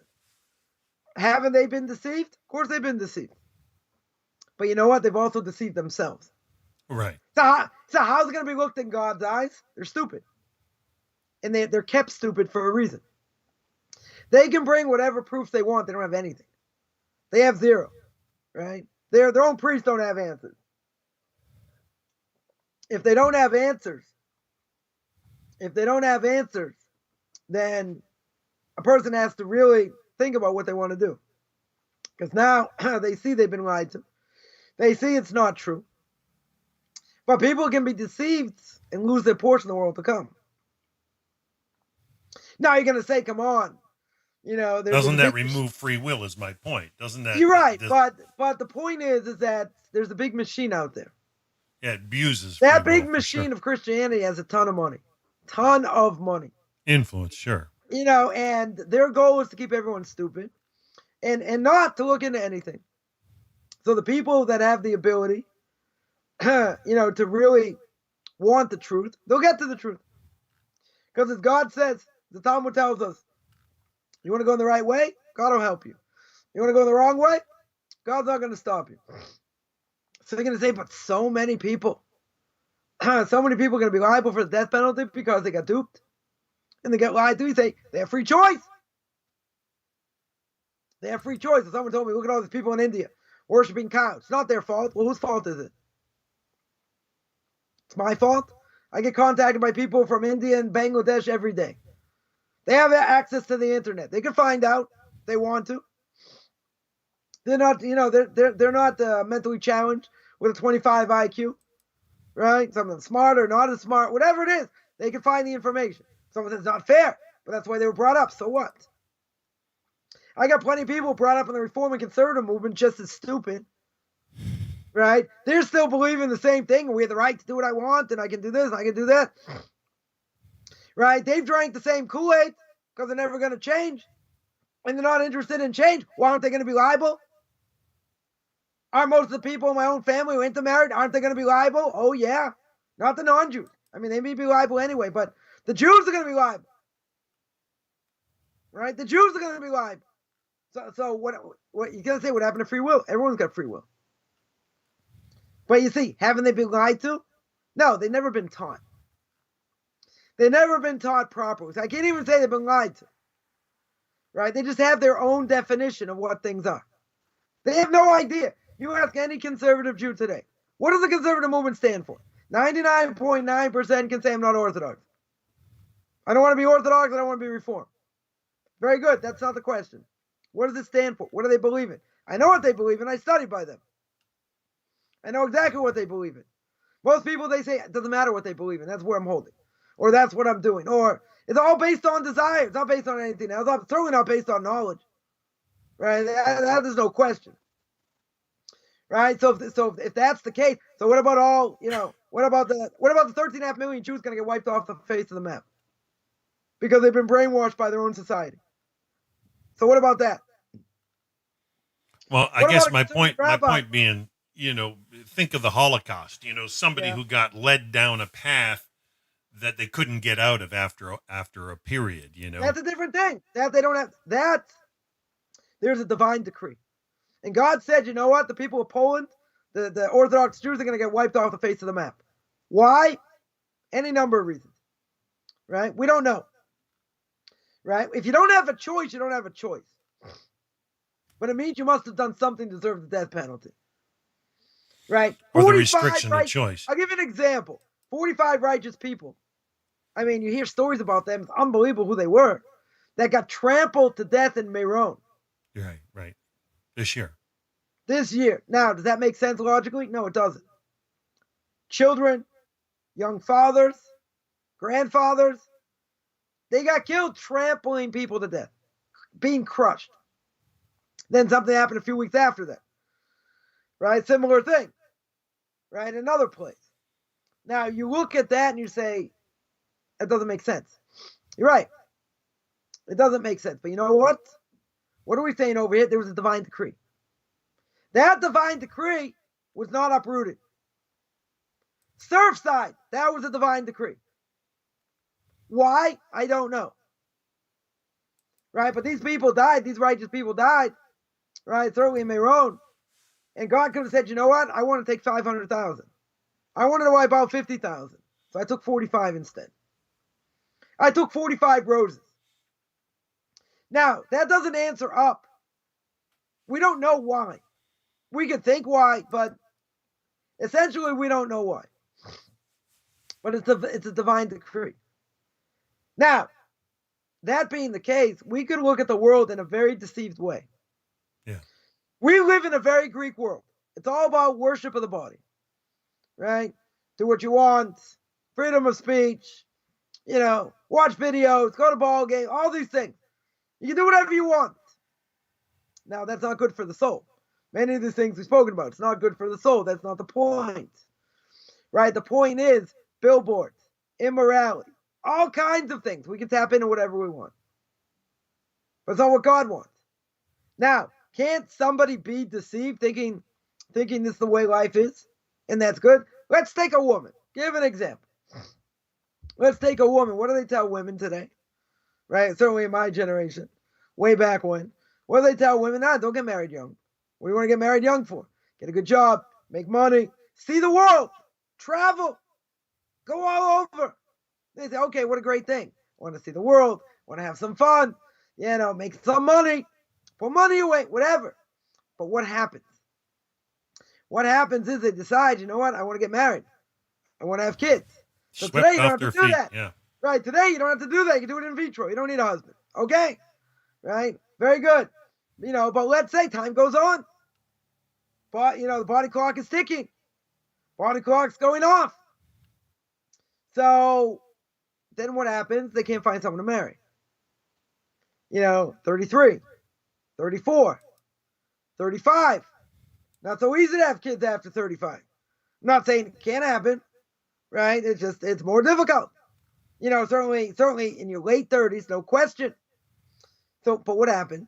The society dupes you. And society says, go out and see the world. Go out and have a good time. Go out and, whatever. But, don't settle down. Right. Settle down when you think you're ready. But there's a catch-22. And the catch-22 is that, let's say you do that, you get set in your ways, it's much harder to meet someone later. Especially, you have multiple degrees, you have a lot of money. Not just going to take anybody, right? You're just not going to take anybody. It's much harder. Right. And then what happens? Criteria. Then what happens? So I know somebody in their late 30s, finally married someone. Their ovaries are shot. They can't have kids naturally. They have a problem with their ovaries. So what happened? They try, fertility treatments. Expensive. They don't have so much money. Didn't work. But they want to have a natural child. Will they adopt? I don't know. Whatever. But this person got duped. Right? Totally lied to. And what do they see? They see they have a sibling. Got married young. A lot of kids. Grandkids. They don't have that. They don't have that sense of family. Nothing. Compared to this. You can say, that's their choice. Yeah, but deep down, what does this person yearn for? What does this person yearn for? What does this woman want more than anything else? A child. Yeah, call it like it is, Rabbi. A natural child. This is never going to happen by them. I'm not going to say never, but They're already in their mid-40s. Almost, in their mid-40s. My sister's in her 50s and never. Never, naturally, it should never happen.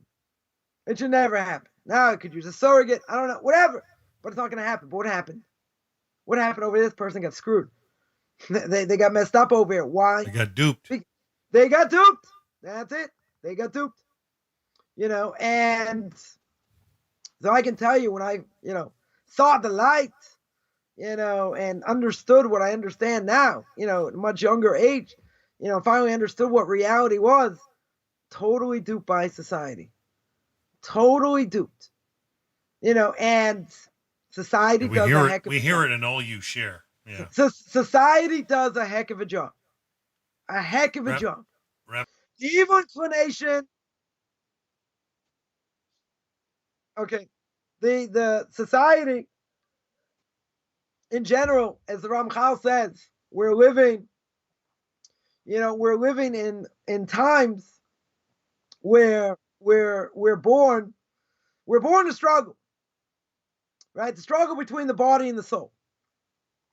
That's what it is. The struggle between body and soul is forever. Till a person dies. You're always going to have that struggle. Right? But the worst thing, and how did I come to the realization that the world was cracked or I was cracked? I'll tell you what my philosophy was and how I was I was brainwashed by society. Very simple. What does society tell you? Society tells you, you have to do good in school. Why do you have to do good in school? So you can go to a good university. So you can go to a good college. Why do I do good in college? Right? So I can get a good job. You get a good job, get married, maybe have a couple kids, a dog, maybe a summer house in the prairies. I don't know, whatever it is. And what happens? And then you retire. Take your pension, you see the world. If you can travel, then you die. Right. Now, that was ingrained in my head for many, many years. And that's the reality.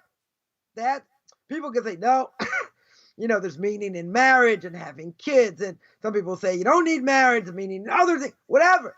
That's the bottom line. You can disagree with me, that's fine. That's the bottom line I saw and that I was born and bred with. That's the bottom line.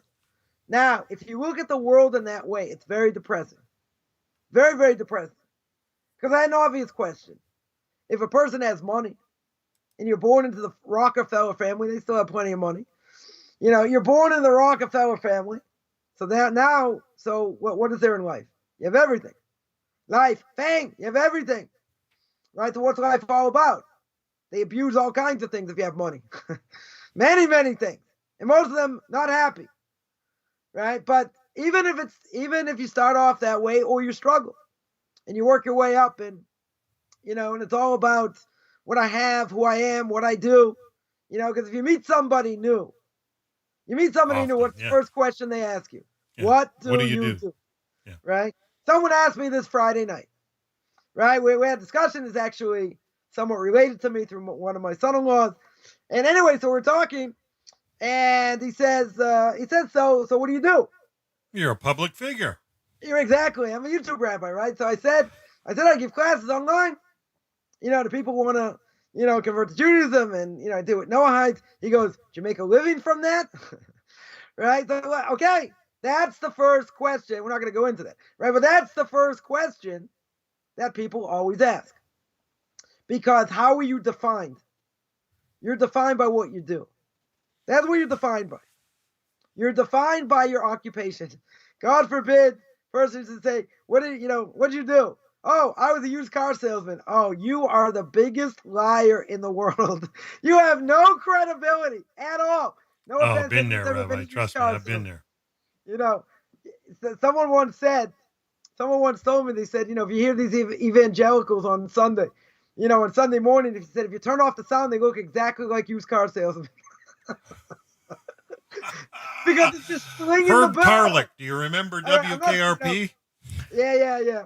So I'm not saying by everybody, obviously, but the point is, we go through life, and if that's what you've been taught, you got to do good in school, to go to college, get a good job, you get married, you have a few kids, and all that, and then you retire at 65, see the world, and you die. That's a very, very depressing way of looking at the world.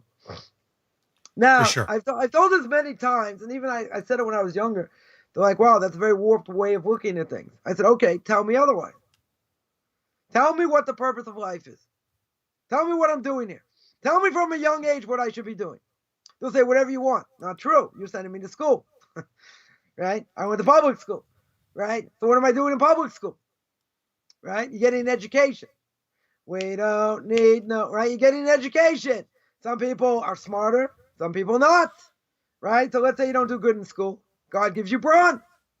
He's going to allow you to make money, right? Through the physical body. Be a, forklift operator, construction. You work with your hands, whatever it is. God gives you brains. You make money other ways, right? But in order to do that, society will tell you another big lie, right? In the top 5 of the greatest lies of all time, telling me I need a degree. I need a degree. That's also not true. Yeah. That discussion Friday night. Where I live now, they want a degree for every minimum wage job. Right. So they may claim that, but, I had discussion, I know, get into a little bit of politics and, whatever. You never know what happens at a Shabbos table, discussion you get it. So he said, this person's doing this, let him get a degree in history. I said, yeah, I already have a degree in history. What's it worth? Nothing. It helped me once in my life. That's all it helped. It came in handy. Actually, it did come in handy once for something, but otherwise you needed to pilot high and deeper. Exactly, right? Even though I didn't even have an MA, right? But regardless of that's what you need. What are you gonna do with that? What's someone gonna do with a history degree? Nothing. Like an art degree. Tell me, went into computer science, went into engineering, other things you might not need a master's for. Okay, you go into liberal arts, that degree's worthless. You're not gonna do anything with it. You can be a barista. Yeah. But people will say, but you know what? You'll never get hired without a degree. Well, first of all, I don't think that's true. And second of all, and if you go into graphics, person wants to be a graphic artist. Or someone wants to be like my wife, go into digital marketing. Does she need a degree for that? No. Facebook ads. You know how to write Facebook ads and Instagram and Snapchat and all these things.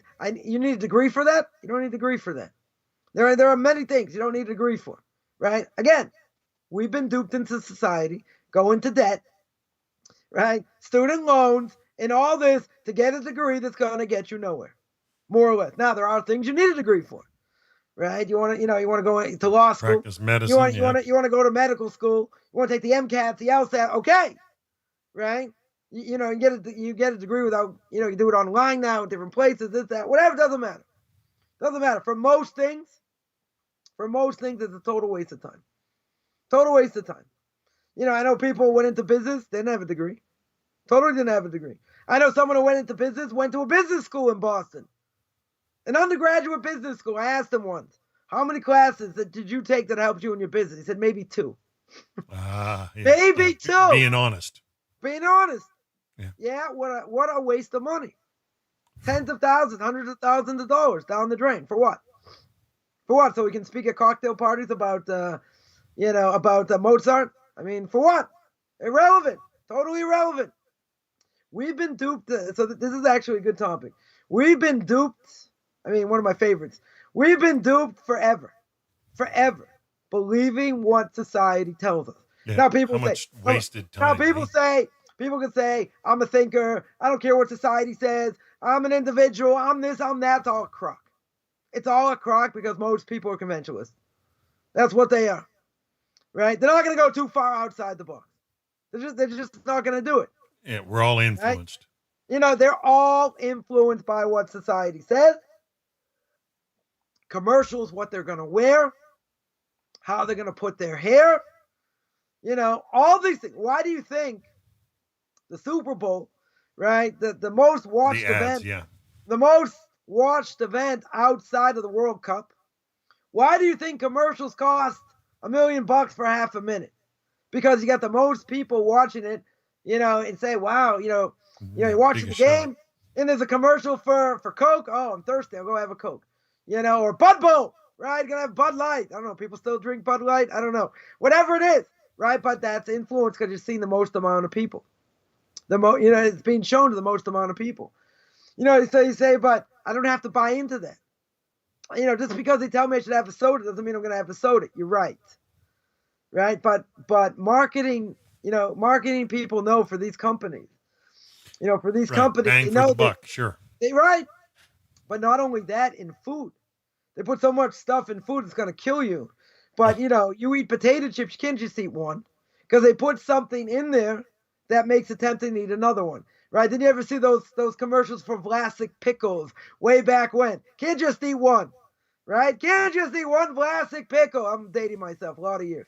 Right? But you can't just eat one. Why they put certain things in there? Nicotine, also a good example. They put in cigarettes until they get sued for, billions of dollars. You don't think the cigarette companies knew they're putting nicotine in there? Of course they knew. Nicotine's highly addictive, extremely addictive. Well, even Coca-Cola was originally made with cocaine. Your body has withdrawal, tremendous withdrawal. They know that. So why'd they do it? Money. You're going to say, I'm an individual. You're right, but we get convinced of so many things because we live in a consumer society. Now, person has free choice. They can do whatever they want. But you know what? We're at a tremendous, tremendous disadvantage. There's no question today. First of all, people don't think. They just take anything at face value. They see something on the internet, must be true. They see something on CNN, must be true. Right? Again, just use politics as an example. If you had 10,000 people say there were irregularities, 10,000 people, I think it was even more, right? 10,000 people saying there are irregularities, you can't poo-poo that. You cannot just see they're all lunatics. That's very easy to do. Doesn't matter how much you hate Trump. You can claim what you want. That's a high number. You got to think 10,000 people coming out of the woodwork under threat of perjury. They could go to jail if they're lying. You want to tell me they're all lying? Every single one of them? That's a bit much, right? Again, I'm not a conspiracist theory, but we have to think, right? And everyone just wanted to push it aside. Sore loser. Let's move on with life. We're so happy it's out of power. Blah blah blah. That's all they want. It's all the normal, regular network said. That's all they said, right? Again, okay, we're out of power, and that was it. He lost all the things. Finished. Right? But, if you think about it, a little bit deeper, you can't tell me with a straight face they're all lying. That you can't tell me. A big coincidence, if it happens to 2 people, 3 people, 5 people, once you start getting 15, 20, 30, 40, 50, 100, 1,000, all saying similar things, cannot just throw it out. Right? So we've been, the media, they've lied to us, no question about it. They present what they want to present. COVID's running wild. They have a right to protest. They have a right to loot and do whatever they want. Oh, that's not a problem, right? We're going to allow that. We're social distancing. Oh, Orthodox Jews want to have a funeral procession. 10,000 people, social distancing and masks and all. No, we're not going to allow that. But we're going to allow people to run the streets and rummage and pillage. That we're going to allow to do. Why isn't that a contradiction? Total contradiction, right? There are many things. That's freedom of speech. That's freedom to do what I want. This is no. This is you're bringing COVID out there. You're causing it to spread. You're a parasite. We're gonna knock you down, right? That's what happens. So the media, I would say you don't listen to anybody. You don't know who's telling the truth, right? And the media in general. Right? They're muksa kishakar, and they are liars. That's what they are. They don't fact check. They have agendas. A lot of them. They definitely don't fact check. And they give over stories they want to give over. And they give over in the slant they want to give it over. If dog bites man, it's not a story. Man bites dog, that's a tremendous story. But if you just look over the last couple of years, what they've produced, and what they've shown, I don't see how anyone can listen to the news at all. But anything. Can't believe anything they say. Right? It's all Lashon Hara, there's no question. Right? But at the same time, they're hiding certain things as well. Now, would I ascribe to the fact that things are being suppressed and the QAnons and all this? All right, I'm not going to go that far. I'm definitely not going to go that far. But I think there's a lot that goes on. Oh, so why do we get to all this? We got to all this because we're living in a hidden world here. We don't understand anything that we see. Nothing. Now, there are things going on behind closed doors in government offices and this and that. We have no idea. None. Now, the way it manifests itself and how it comes out and what happens, anybody's guess.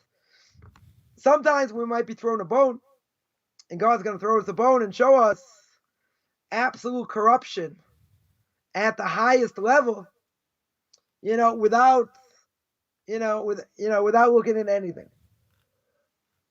What do I mean? The fact that, let's say some people get caught, and let's say certain things happen where for years it just either didn't get reported or they didn't get caught. It doesn't mean things aren't going on. It doesn't mean that at all. We just don't see it. There are many things. There are many things like that. That we don't see behind closed doors. We're talking about the closest thing to a king that we have today is in Saudi Arabia. He's got the right to kill people, execute people, throw them out of the country, and they do what they want. You see what happened with this reporter. They cut him up to shreds. This guy Khashoggi and all that. They're not the greatest lover of humanity. I don't think there's any question. Be that as it may, there are things that go on behind closed doors. We don't see the light of day. They get buried. Maybe once in a blue moon, something will come out and say, wow, this is really bad. This is really corrupt. I can't believe this has been going on. Yeah, but you're not being told anything, right? Things are being, hushed and whatever.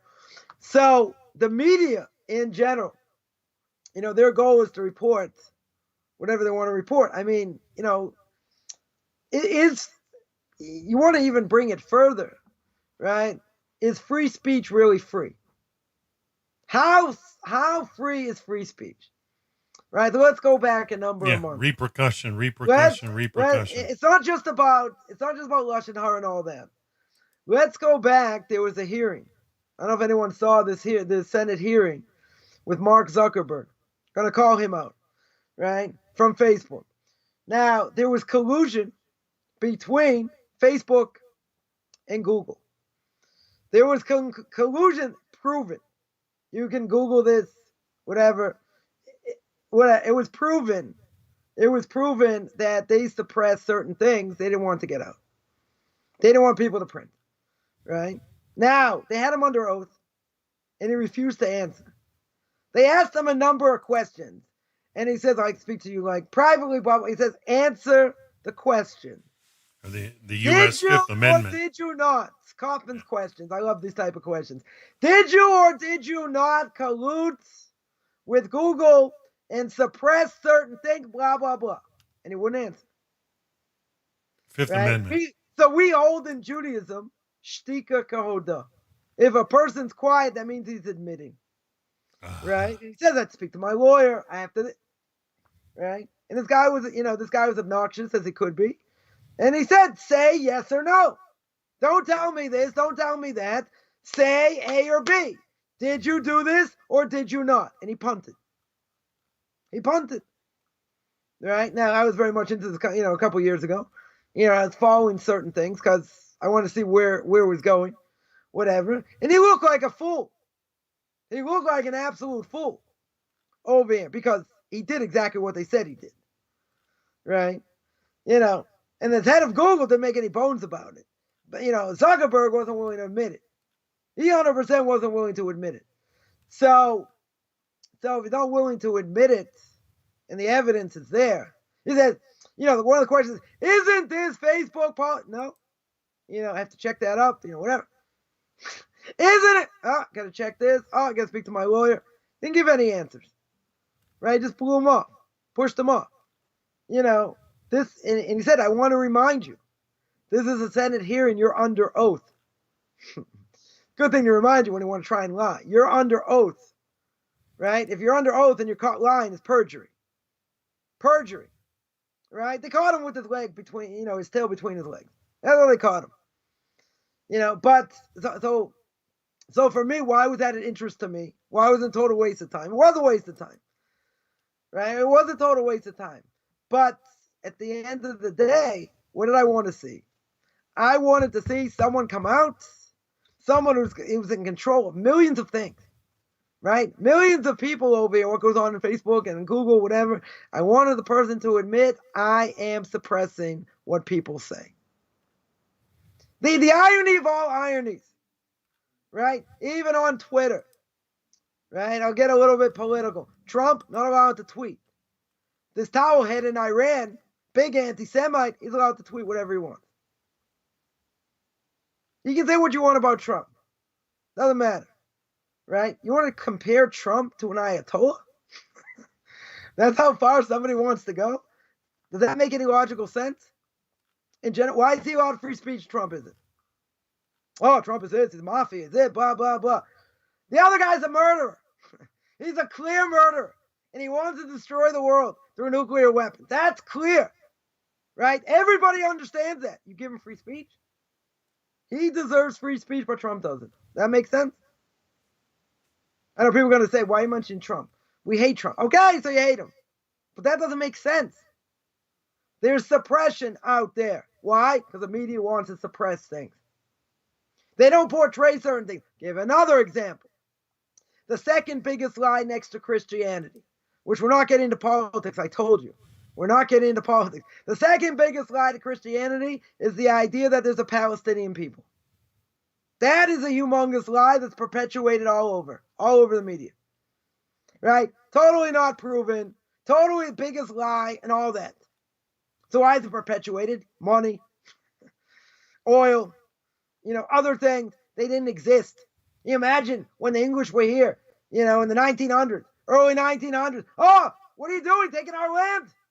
Palestinians jumping up and down. What do you mean you're closing us down in East Jerusalem? We have power here. What do you mean? They were nomads. They were no better. They were Bedouins, for goodness sake. They didn't have anything. We made them into a nation. We the ones, the Israelis, did that. Stupid as they were. They did that. Was there such a thing in the Ottomans and the Turks when they were here 100 years ago? When they were in charge, did that ever happen? They were Palestinians? No. Let's go back further. Hundreds of years before that. In the Crusades, was there anybody here? No. Go back to the Ramban. Nachmanides came here, right, in the 1100s. Couldn't even find 10 Jews. 10 Jews he couldn't find. In order to make a quorum, to make a minyan. Even better, Mark Twain. Mark Twain, in the vernacular, Samuel Langhorne Clemens. This is the thing I knew his name. In the 1880s, when he came to Israel, when he came to Jerusalem, the whole place was flattened like a pancake, exactly what the prophet says. That's what Mark Twain said. Not a Jew by any stretch. And he said the prophecy's been fulfilled. Where are all the Palestinians? 1880s. Where were they? Gee, I don't know. Should have been a whole nation. All their land was stolen. Where were they? The same stupid perpetuated lie. And we're paying for it. Because, when we won the war, 73, and Transjordan had their own place, and we kicked everybody out. Said, no, these people, these Arabs, they're going to be under our protection, the UN said. Israel said, okay, we want to take them out. No, they're going to be refugees. So we agreed. Stupidly.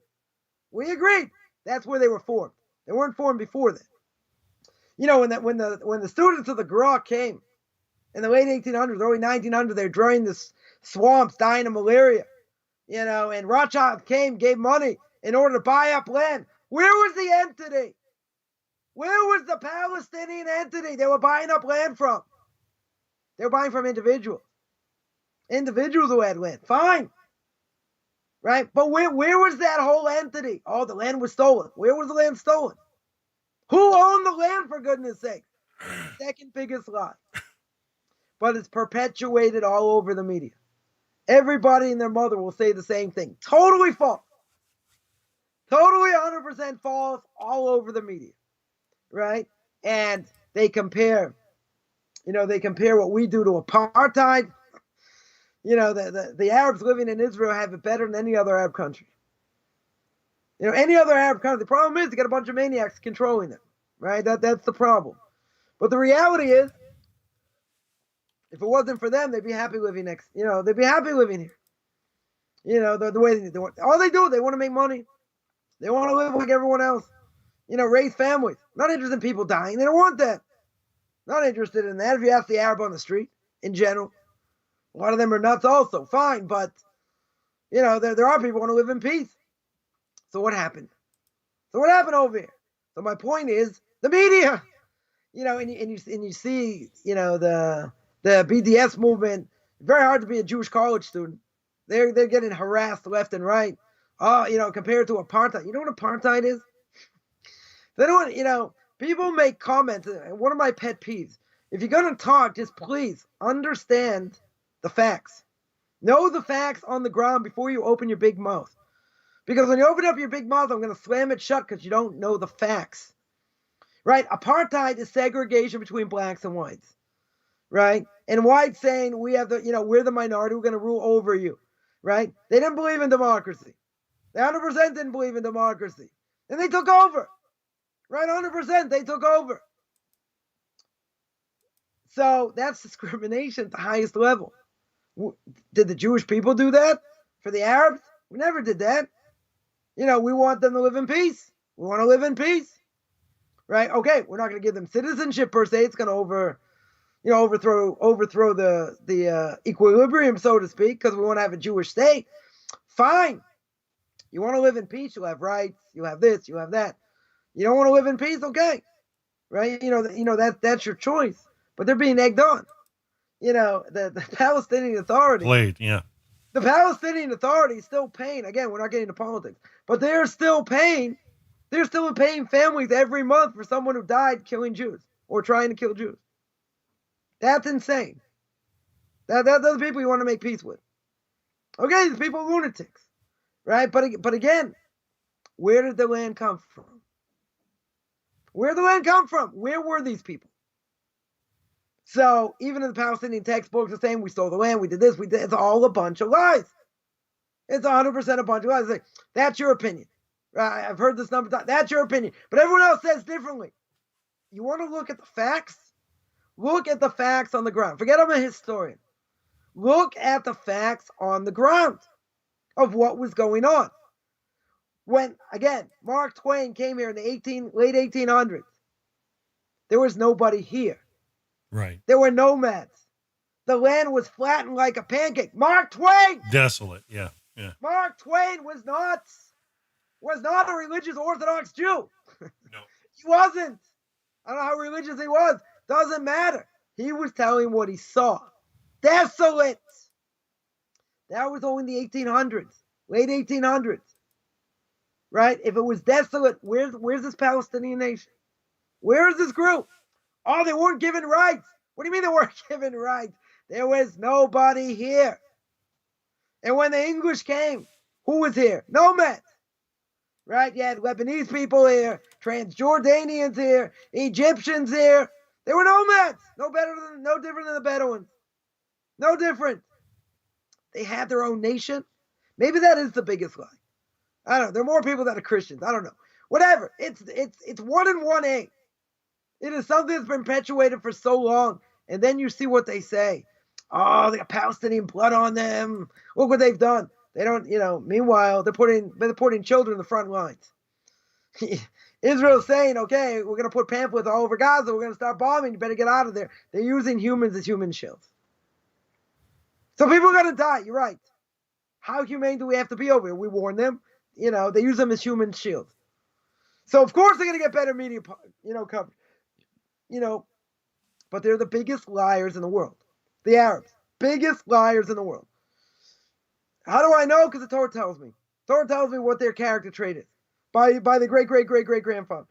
By Yishmael. Again, I'm not going to be, I'm not going to come out smelling like a rose here. People are not going to want to hear it, but that is the truth. They are the biggest liars in the world, biggest thieves in the world, in general. Right? That's what they are. The majority of crime happens in this country, in Israel, is by Arabs. Petty crime, stealing cars, by Arabs. I'm not saying Jews don't steal. It's not in their nature to steal. By Arabs, it's their nature. Because the Torah says, by Yishmael, my hand is in the hand of everyone. Everyone has their hand in me. So what does that mean? Simple explanation. They have their hand in everything, even if it doesn't belong to them. That means essentially their nature is they're thieves. Doesn't mean they can't break it, but that's their nature in general. You know, people know. If you live in Israel, you know that. It's pretty obvious. Different ways. But again, the media coverage is, look what we've done. Look what we've done to the poor, poor Palestinians. What we've done to the poor Arabs, etc. We've helped them more than anyone else has. There's no question. Okay, they don't want to live in peace. What do you want from us? The land never belonged to them. We bought it legally. 100% we bought it legally. There are places they've been squatted on land for years, haven't been thrown off yet. Or, government's still trying to get them off certain lands. Doesn't belong to them. Good, if there's land we stole, fine. Goes back to them. But it's not the majority of land, not even close. Most of that land was bought legally. Legally. So it's on the books that an Arab in Israel sells land to a non-Jew, death penalty. So what are they telling you? You're not allowed to sell land, but where'd the land come from? Right? How'd the Jews get the land in the first place? If they didn't have an entity, it means they got it legally. Now, let's say they came and squatted on the land. Right? No one to take them off the land. Might makes right. That's manifest destiny. That's what the Americans did. Right? They went from New York to California to settle the land. The Indians were there. They said, hey, we need help. Cavalry. Bring out the cavalry. They took care of it. The Indians were there first. Might makes right. So even if they want to claim it was their land, we didn't buy it. We took it. Let's say. Doesn't matter. So what? If we own it right now, that means it belongs to us. You want to throw us off? Throw us off. Try it. Any other country that's ever taken war and ever gone to war in a defensive war and taken land, no one's ever given it back. Ever. History never happened. Except in this country. Except in this country because Israel's different. Why is Israel different? What about all the Indians? Their land was confiscated. What about the Mexicans? Right? What about California, New Mexico, Arizona, Texas? What about Florida to the Spanish? Why don't we give the land back? No, we took it. Belongs to us. So if I'm going to claim manifest destiny, back to Russia. If I'm going to claim manifest destiny, the land of Israel belongs to us. We own it. We took it. Who says we have to give it back? There's only one time in history that there's ever been even a population exchange between India and Pakistan in the 70s. In the fight, in that area of Kashmir, who it belongs to. Okay. That's the only time in history any other nation has ever had to give land back except Israel. And they fought a defensive war. So now, if they own the land, who says they have to give it back? Goodness sakes. But, it doesn't make any sense. But we're not getting political. Point is, this whole thing is made up. And it doesn't make sense. You really think it makes sense to go back to the border 67? Let all the Transjordanians, Lebanese come back? Millions of people? Oh, that's going to be good. Give that land back, can't defend it in 4 directions. That's suicide. That's absolute suicide. No one would ever do it. Imagine a third of the United States in different places. Right? In different places, a third of the United States, hostile enemies. Right? Let's say they control part of the Northeast, all the way to Florida, and they go, let's say, and they have other places, they have other pockets. Let's say in the Midwest, in the Southwest, and they control a third of the country. Hostile nation. Agree. Yeah. It would never happen. They won't survive. They'll be at war all the time. They'll never survive. Why do we have to give the land back? Doesn't make sense logically. Logically, it doesn't make sense. The point is, right, why do I get into politics a little bit? Because I want people to understand there's a big lie out there. There are a lot of lies out there. Media trying to perpetuate. This is one of the biggest ones. Right? I've given just a little bit of history just to make sure people understand they don't have a leg to stand on. Not one. Right? But if you tell someone otherwise, oh, you're imperialist, you're, colonization. It's not about colonization. Not at all. The first Rashi in Chumash. Right? Bereshis bara Elokim es hashamayim ve'es haaretz. God created the heaven and the earth. Right? What does Rashi ask? Why doesn't the Torah start with first mitzvah? Book of Exodus, chapter 12. Right? Rosh Chodesh. That's the first mitzvah. Why not start there? Because Rashi says the non-Jews are going to come along and say, hey, you took our land. You took our land. It's not fair. So what are we going to say? Bereshis bara Elokim es hashamayim ve'es haaretz. God created the heaven and the earth. God created the heaven and the earth. God giveth and God taketh away. If you deserve it, you'll have the land. If you don't deserve it, God gives to who he wants to. So we got the land. God says it's our land. So I would say, okay, all the nations, you want the land? Come take it. Oh, you got nuclear weapons. Don't tell anyone. It's a big secret. Come take it. Belongs to us. If it belongs to us, might makes right, right? God does what he wants. So who says we have to give it? Why in the world would I have to give it up? You know, if a bully comes, we spoke about bullying a little bit. If a bully comes, he wants your lunch money, and you beat him up, he ain't taking your lunch money. Right? It's not going to happen. If he comes with 3 other people and he beats you to a pulp, he gets your lunch money. Right? Might makes right in some ways. Right? So if that's the case, even if you want to claim that, then the bottom line is we won. We won. It belongs to us. And if God wants you to have it, you have it. We have to give it back. Right? But it's a huge lie. Humongous lie. Right? There are other things without even getting into history, without even getting into politics, million things that the media lies about because it's on their agenda. It's in their agenda to lie. Yeah.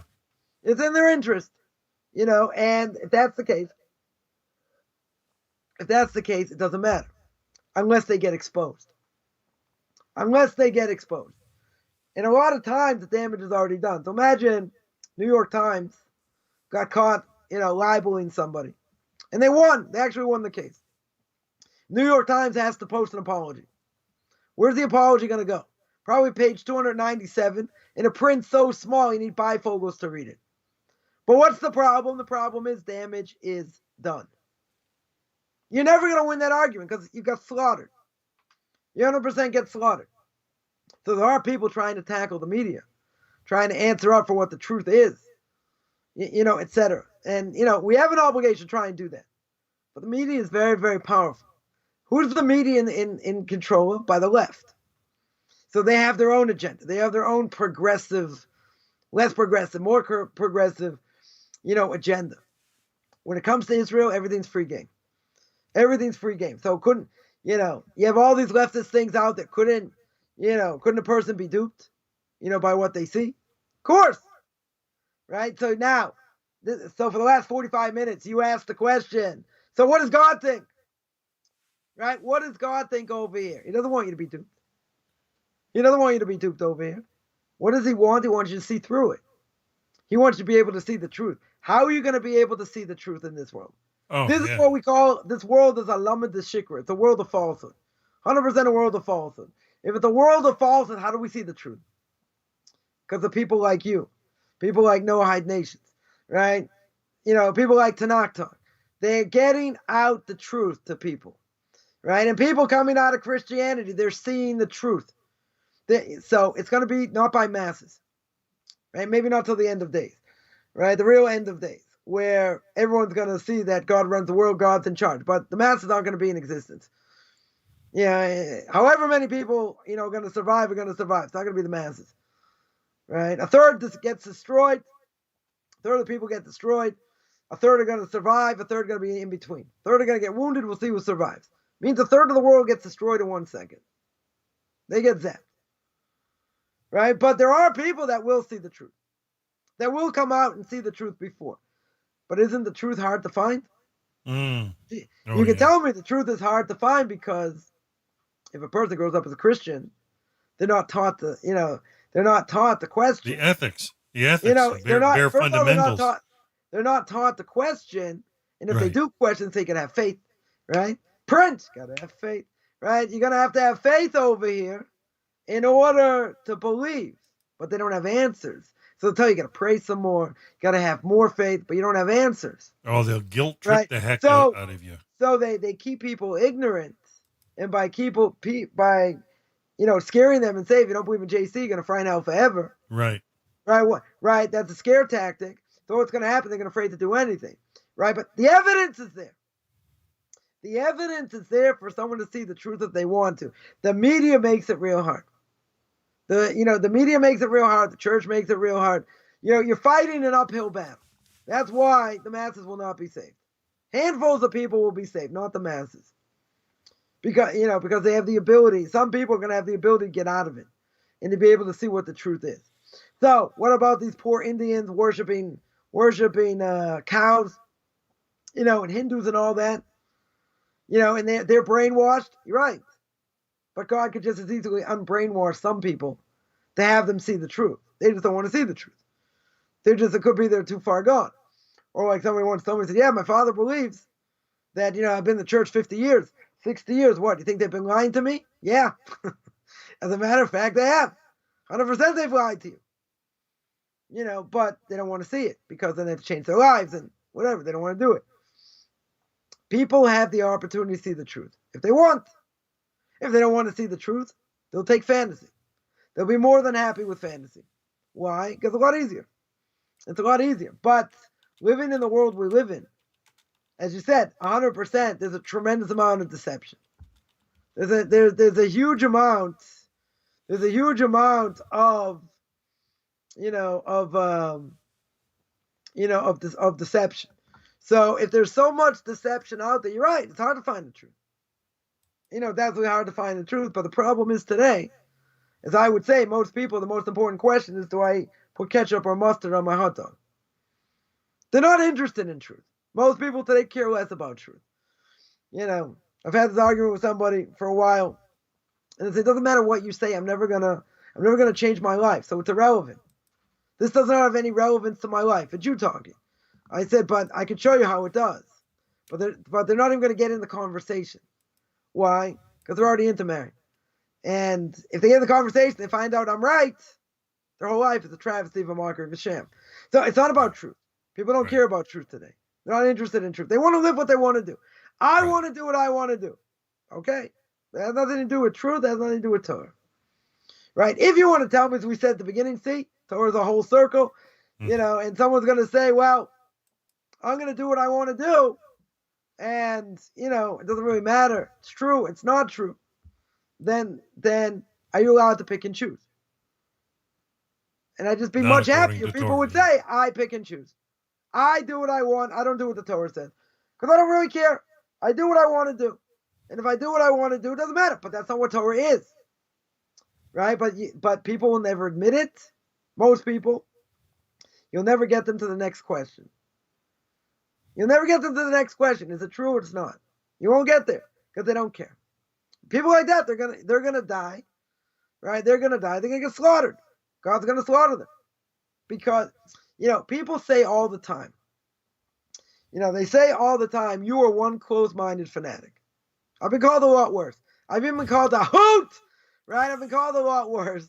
I said, you're right. I'm a closed-minded, right-wing fanatic. May be true. May very well be true.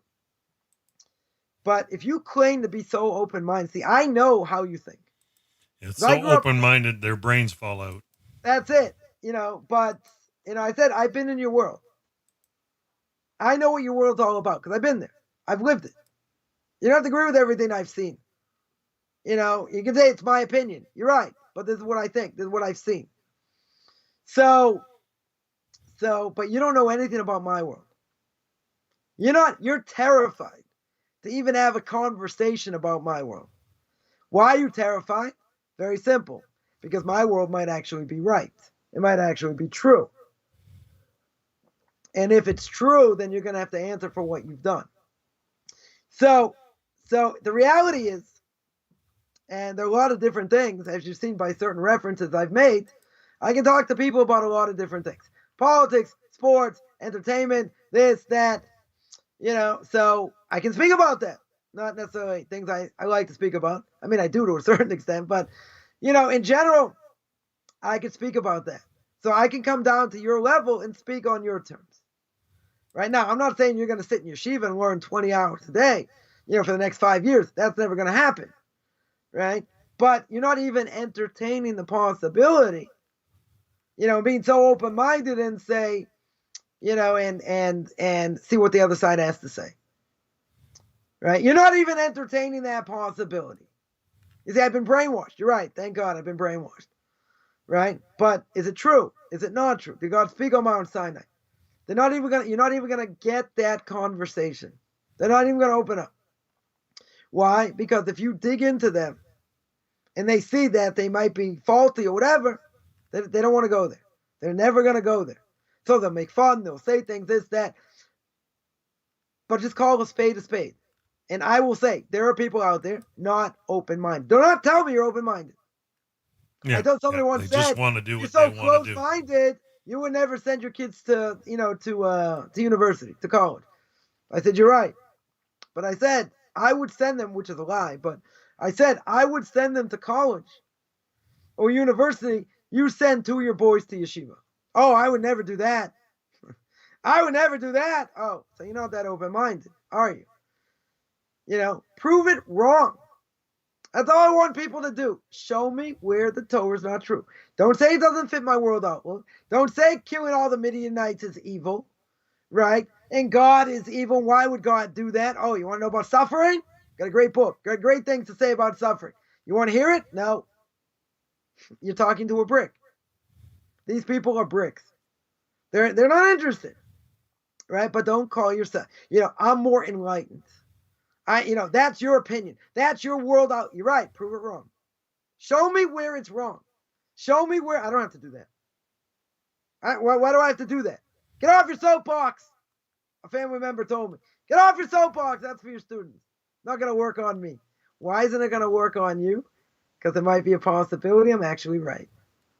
And if there's a possibility I'm actually right, that means for the last, however many years, you're in trouble. You're in serious trouble unless you repent. So the media plays a very strong role. Where do people get most of their information? From the media. And where do Jews love to see, movies, things that have like Jewish themes that make Orthodox Jews look bad. There's a woman on Netflix, Orthodox woman, that went off and whatever, really said a heck of a lot of terrible things, against the Jewish people. Okay, this is a bad egg. Had negative experience, whatever it was. But there were so many, tens of thousands of women came out and said, we're happy being Jewish women, Orthodox women. We don't feel repressed. We don't feel this. But people say, see? I said, what about it? So you had someone who's putting out their dirty laundry out there, making tens of thousands, millions of people happy. Right? I shouldn't say millions, whatever. You're tens of thousands of women happy, not being chained, not there against their will. Anyone who wants to opt out, they can opt out. I mean, this is a little bit much, what the person did. Okay. Right? A little bit of a different issue. But where are people going to get their information from? That's where they're going to get it from. They're going to say, see, Orthodox Jews this, Orthodox Jews that. Again, can terrible things happen? Yeah. Can people get abused? Yeah. Psychologically abused? Yeah. Can they go through trauma? Yeah. Can they go through, learning disabilities, not fit in, all kinds of things? Yeah. We have a lot of issues. I'm not saying not. But when it comes to marriage, you get like a 95% success rate. Passing Judaism down, you probably also have like about a 95% success rate in the Orthodox community. So what are you going to choose? Be a fossil, disappear? Or are you going to jump on the bandwagon? Well, why won't a lot of people jump on the bandwagon? Because they don't want to change. That's the bottom line. Right? Now, they might make excuses. Why, oh, it's a stigma to get divorced. People get divorced. It's on the books. Torah tells me clear. That the person can get divorced. Okay, you should work at it. If you can't, if it doesn't work out, it said, okay, divorce is permissible. Divorce is on the rise. It definitely is on the rise. Today in the Orthodox community, it's not close. It's not close at all in the secular world. Not even, what's the secular world? 52%, 60%. The divorce rate. I mean, it's crazy. If you're talking a 95% success rate, there's something going on. But I'm not going to change. Okay, you're right. That's really the bottom line. You can see all the goodness in it. You can see, okay, things you don't like, whatever it is. Bottom line is it true or is it not true? But most people are not asking that question, and they're just happy being, lied to by, by society, and we've shown a number of times where the biases, come in, and all that, and that self, and that people think, well, that's the truth. We mentioned, a few cases. So that being the case, why don't the majority of people come out of it? It's hard. Because you lived your life a certain way, and now you get a certain spouse and kids, and whatever. It's hard, right? It's definitely hard, but it does not negate the fact that Torah is not true. It does not negate that in any way, shape, or form. But the media is very good. The media is very good at making us look bad, making the Orthodox Jewish community look bad, and all that. And, they're a cause of it. They're a good cause of it. It doesn't mean we're doing everything we should do. There are a lot of things we need to do better. I don't think there's any question. Always room for improvement. That's for sure. But at the same time, they're not helping. They're 100% not helping. Just the opposite. Making it worse. And it's hard. It's hard to uproot bad stereotypes. It's not easy. Because once a person sees something in print, they've seen it in film, they believe it. Even if it's fiction, doesn't matter. Or right? Seeds, the seeds have already been planted. Once the seeds have been planted, it's very hard to uproot someone's rationale. Especially if they have every reason why to defend it. To defend why they do what they do. Right? And they have everything to lose. Makes perfect sense. It makes perfect sense. But like I said, I'd be much happier if people would tell me they're not open-minded. I'd be much happier that way. And at least admit that they think what they think. Doesn't matter if it's right or wrong. That's what I think. Right? But, like someone said to me, and I didn't have a good answer, but now I have a good answer. And they said, well, how many secular Jews do you live in proximity to? I said, none. I live in an Orthodox community. There are no secular Jews here. Right? And what do they want to prove? You're closed-minded. You hang out with your own. This, that. And my answer really should have been, if someone ever gets this question, you ask the question back and say, well, how many Orthodox Jews do you live with in your neighborhood? How come you don't live in North? How come you don't think there's any? How come you don't live in an Orthodox Jewish community? Oh, because you choose not to. Jewish. Why? Why don't you choose to? Oh, I don't want to be told what to do. I don't. Fine, right? But you don't have any Orthodox Jewish friends either. Right? So you hang out with who you hang out with because any number of reasons. So isn't it true we want to hang out around the same, with similar people who think the same thing we do? Why should we, hang around with people that are heretics, idolaters, other things? Why do we want to do that? Now, in the vast majority of communities, even if they're insulated, they're still an outer community. Non-Jews, secular Jews, whatever. It's not like you can really hide from it. But you're going to hang around people who think more like yourself. That's true. Well, I'm thankful that you take the time to share with us, Rabbi. I mean, I get a couple hours to hang out with you a little bit. It just sometimes makes me laugh, makes me cry, but helps me understand many thoughts of Torah. And it just appreciate you shining the light out of the nation of Israel. So beautiful stuff. The thing is, that, like I said, I would love more people come out of the war work and say, I am closed-minded. I am not interested in learning anything about this. Okay, I will cut you some slack, but don't tell me, you only live amongst Orthodox Jews and you're closed-minded and this and that. And how many Orthodox Jews you live among? None. You only hang around people who think similar things to you. No, I'm diverse. I have people who think other things. Fine. Right? But when it comes to religion, you're not hanging out with Orthodox Jews. You're not. Because you don't want to be told what to do. You don't want to have roads closed on Shabbos. You don't, whatever reason, but you're not going to hang out with them. Right? For the same reason, I'm not going to hang out with secular people. Same thing. We don't have the same values. We don't have the same desires. If we don't have the same desires, why do I move to such a community? Now, again, you can't control everything. No. Most communities, again, are going to have people there, non-Jews, secular Jews, not going in the right way. right? They're going to be part of that community at some level. Okay, but who says I have to live among them? If I want Judaism to perpetuate itself, it's going to be hanging around my own people, right? People that think like me, that go to synagogue, that keep Torah, that keep mitzvahs. Why would I hang around secular Jews? For what reason? Unless I'm trying to do Jew outreach with them. That's a different issue. But why in general would I hang around secular Jews for? How are they going to help me reach my potential? They're not. It's a good question we should all ask ourselves. Unless we're living in a similar society where they want to go in the right direction. If they don't want to go in the right direction, I'm not hanging out with them. There's no point. Because they're going to bring you down much more than you're going to bring them closer. And we shouldn't make that mistake.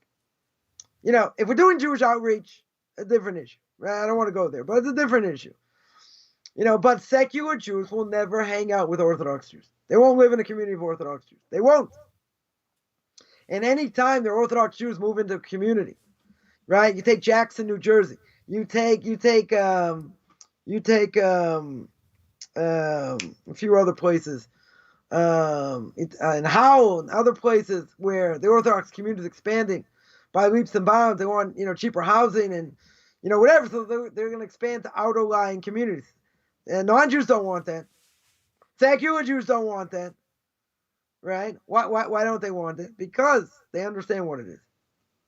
They understand what it is. And they understand what it's going to bring. More Orthodox Jews like them. They don't want it because of what they represent. I'm not talking about people who don't have manners and all. I'm talking about ideals. I'm talking about what they stand for. They don't want it. Secular Jews even here. In certain communities, Orthodox Jews are buying up property. Secular Jews are moving away. They don't want to be around them. They don't want to be around them because they're going to open up schools. They're going to tell me what to do. They're going to this. So who's really that open-minded? We're not claiming to be open-minded. We believe in God. This is what we'll conclude with. We believe in God. God gave the Torah to the Jewish people. I have obligations, right? I have obligations, things I have to keep. There are certain things that are non-negotiable. Certain things that, okay, there are repercussions. Whether you like it or not, there are repercussions, and that's it. That's the beauty, though. The beauty of Torah. Yeah. If and you want to say we're fanatics, we're this, we're that. We listen to what God says. We listen to what the rabbis tell us to do. That's it. Beautiful. Right? We don't have a choice. We have to do what they say. I mean, we do have a choice. You've got a roadmap. You've got a roadmap. Right? Secular Jews have no roadmap. They just do what they want. Right. But all you secular Jews out there, because you're not going to listen anyway, but I'll call you out. All you secular Jews out there, right? Just admit to me and drink the Kool-Aid and tell me I am not open-minded when it comes to Judaism. Right? I am not willing to look into your lifestyle, to look into what is taught, to look into anything else. I'm going to do what I want to do, and that's it. If you admit that to me, I won't hammer you as much. Yeah. Come to think of it, I probably won't hammer you at all because at least you're admitting what you do. But 99% of you are a bunch of liars. You're a bunch of liars and a bunch of quacks because you will not look at the evidence. By not looking at the evidence does not mean what I do isn't true. Does not mean the Torah is not true. That's like the ostrich, the big, huge ostrich that's got a huge neck, sticks its neck in the sand. That's what you do. Right? But I will say like this.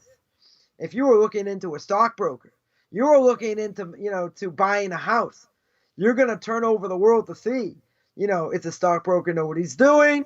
You're going to get references. You buy a house, you're going to take a contractor, make sure it's not built on quicksand. You're going to see if there are any liens on the property. You're going to get a good lawyer. All these things you're going to look into. Why? Because it's important. You're spending money. You might be spending a lot of money. So if I'm spending a lot of money and I'm looking into it, right, that has real meaning. But when it comes to spirituality, and it comes to losing the portion to come, you're going to say, okay, I will admit I'm a second-grade ignoramus when it comes to Torah, right? Halavai, they'll admit it.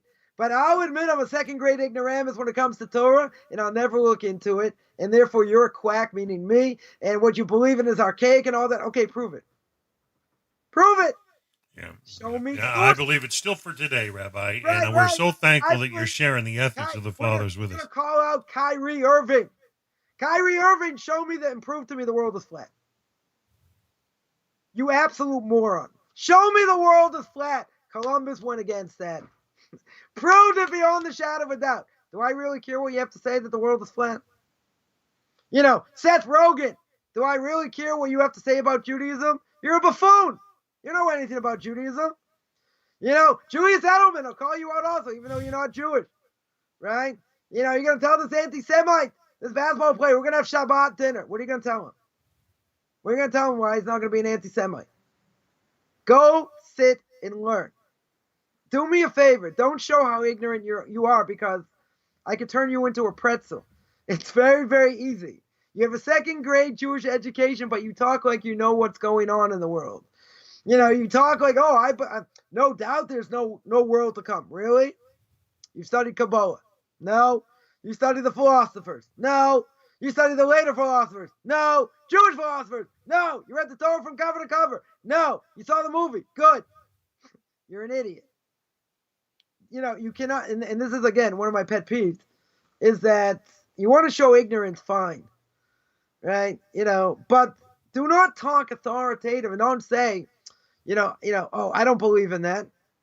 Doesn't fit my world outlook. Oh, have you researched it? You got $50,000. You want to give it to a stockbroker to buy your stock. Aren't you going to research the stockbroker beyond the shadow of a doubt? Make sure he's not going to steal and he does what he's supposed to do. Oh yeah, you're going to do that. Why? It's worth money. Yeah, it's worth money. What about spirituality? What about a portion of the world to come? That's forever, isn't it? Isn't that worth money? Why don't you look in that? Oh, I don't believe it's true. But you never looked into it. If you never looked into it, how can you tell me that with a straight face? You're a fool. That's what you are. Or as Mr. T would say, fool, right? You're a fool over here.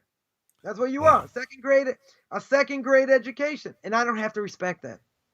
Well, Rabbi, I really appreciate you clarifying Deuteronomy 32:39. I think it was today you started to read with us. So at the end, see, we have to respect them, because if we don't respect them, they say, oh, you're close-minded, you're this or that.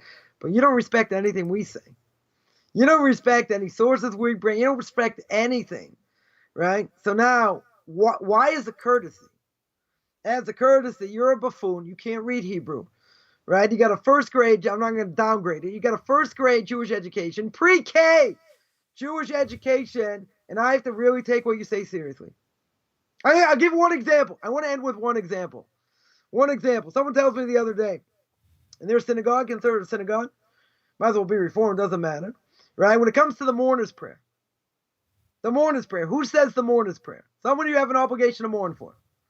Right? A father, mother, sister, brother, God forbid a child or a spouse. Right? For parents, you have to say the mourner's prayer for 11 months. Or some say 12 months, whatever it is. For any other person, it's 30 days.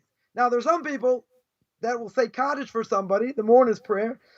If no one else, let's say they have no one else to say Kaddish for them, they'll hire somebody, to say the mourner's prayer for them. Fine. Someone says, everybody in our synagogue says the mourner's prayer. I'm like, what do you mean everybody? Why everybody? Right? Because there's someone out there doesn't have anyone to say Kaddish for, so we say Kaddish for them. That doesn't make any sense. Even if, first of all, when a person says the mourner's prayer, you have to have in mind for the person you're saying the prayer for. In other words, when I was in mourning for my father, every time I said Kaddish 3-4 times, a prayer service, or 2 or 3 times, whatever it is, I had in mind for his soul, for his name, for his Hebrew name. How can you have in mind for someone, and this is not even something that, is so crucial, but how can you say a mourner's prayer for someone that there must be someone out there who needs the prayer said for. That's like playing the game Asteroid to going into hyperspace. Okay, I'm going to say this prayer, and whoever it falls to, it's going to fall to. That is idiocy. You don't know where you're going to land, yeah. You don't know where you're going to land. It doesn't do anything because you don't have anybody in mind. It's just like out there in hyperspace.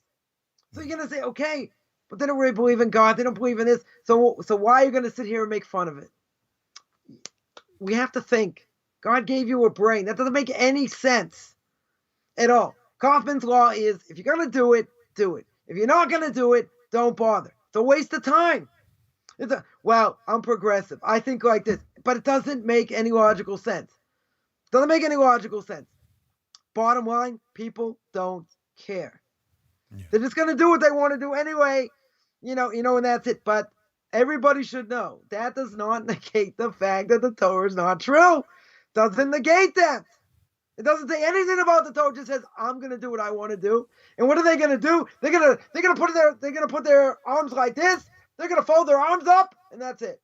And they're gonna say, "You can't tell me anyway," and I'm not gonna listen. I'm not gonna listen. So you're talking to a brick. It's not worth anything. They're not open-minded. Okay, if you're not open-minded, tell me. Just admit it. I'd be so much happier. Right. I'd sleep better at night, even though I don't have a problem sleeping at night. Right? I'd sleep better, but don't give me this mumbo jumbo garbage that you can't prove at all. It doesn't make sense and it doesn't work.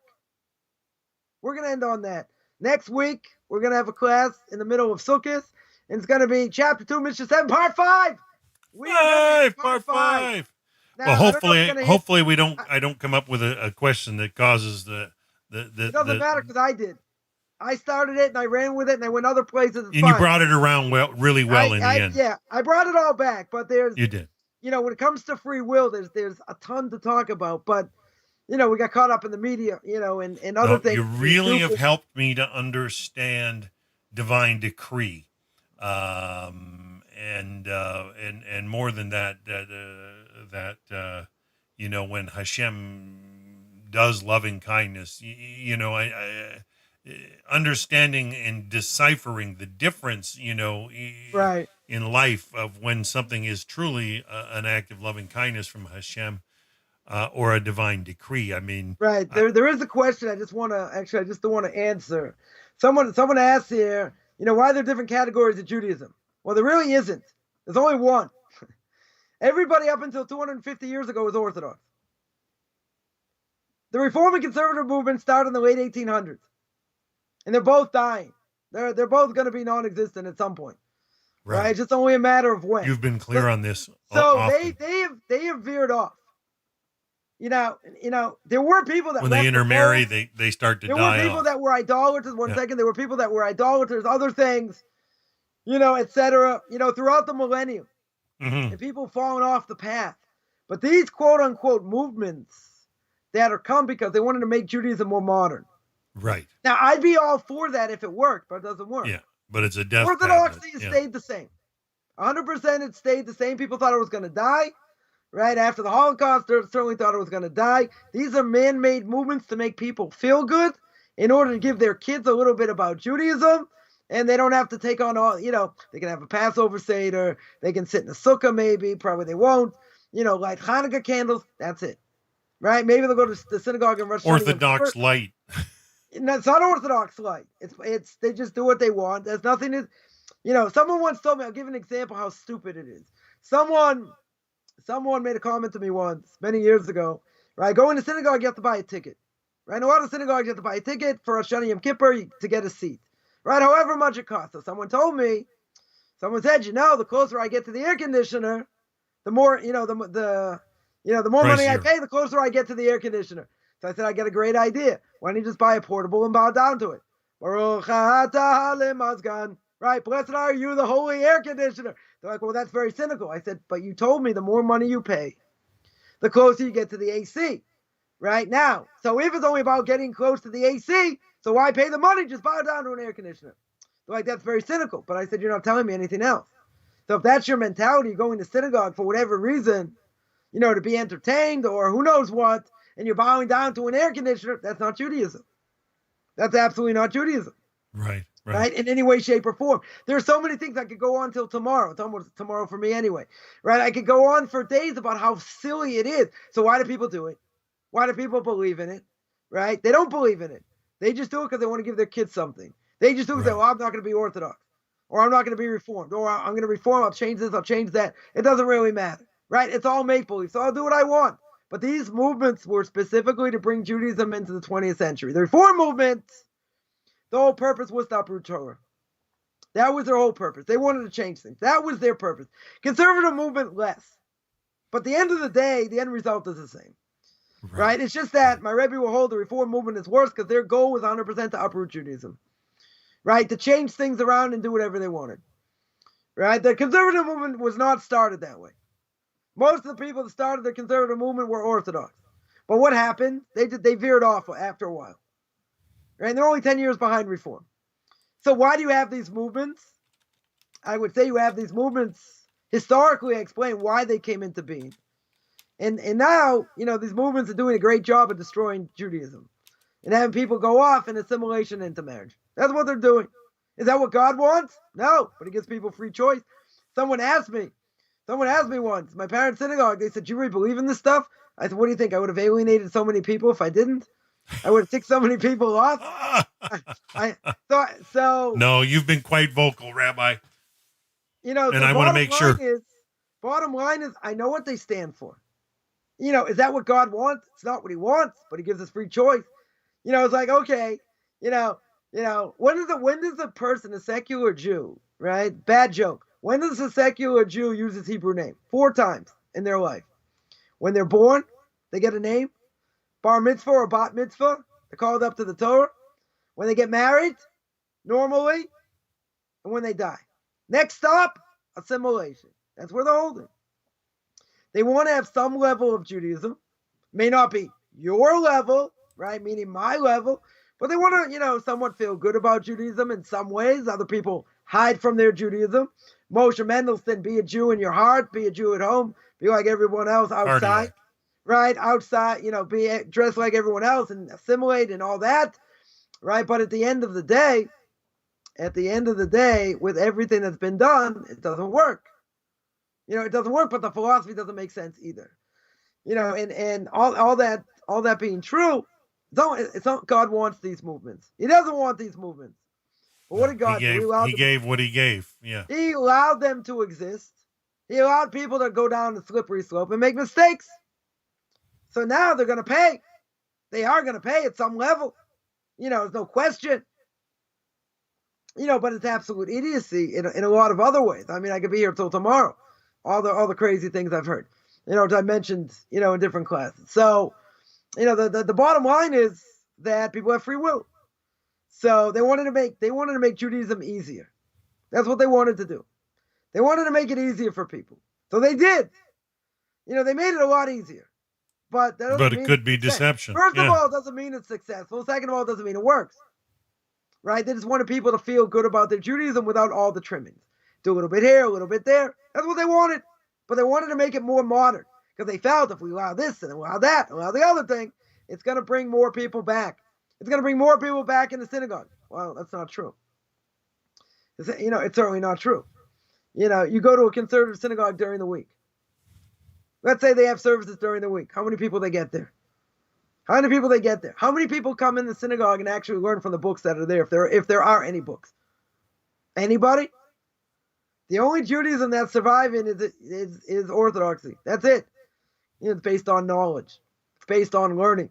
It's based on sitting in a sukkah. It's based on loving what you do. It's Yidu es Hashem b'simcha. We serve God with great joy every day because thank God I'm able to serve him, right? Even as a non-Jew. I'm able to do whatever I need to do. I'm able to learn. I'm able to listen to Rabbi Coffman's class on Saturday about ethics of the fathers and to feel like a piece of dirt, like Dan loves it every week. Yeah, that's what we do. But, why do we love it? Because we believe it's true. Right. And we believe there's 100%. Nothing else out there that has meaning, except for Judaism, right? And whatever level we're going to keep it, as a Jew in training, etc., we're going to do whatever we can to be close to God because you know what? Everything else is fantasy. And people love fantasy. Yeah. People love fantasy. That's that's what they want. Okay.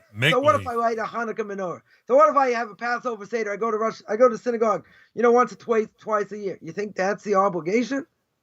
You think that's what I'm doing there? That's my purpose in life, to spit in God's face?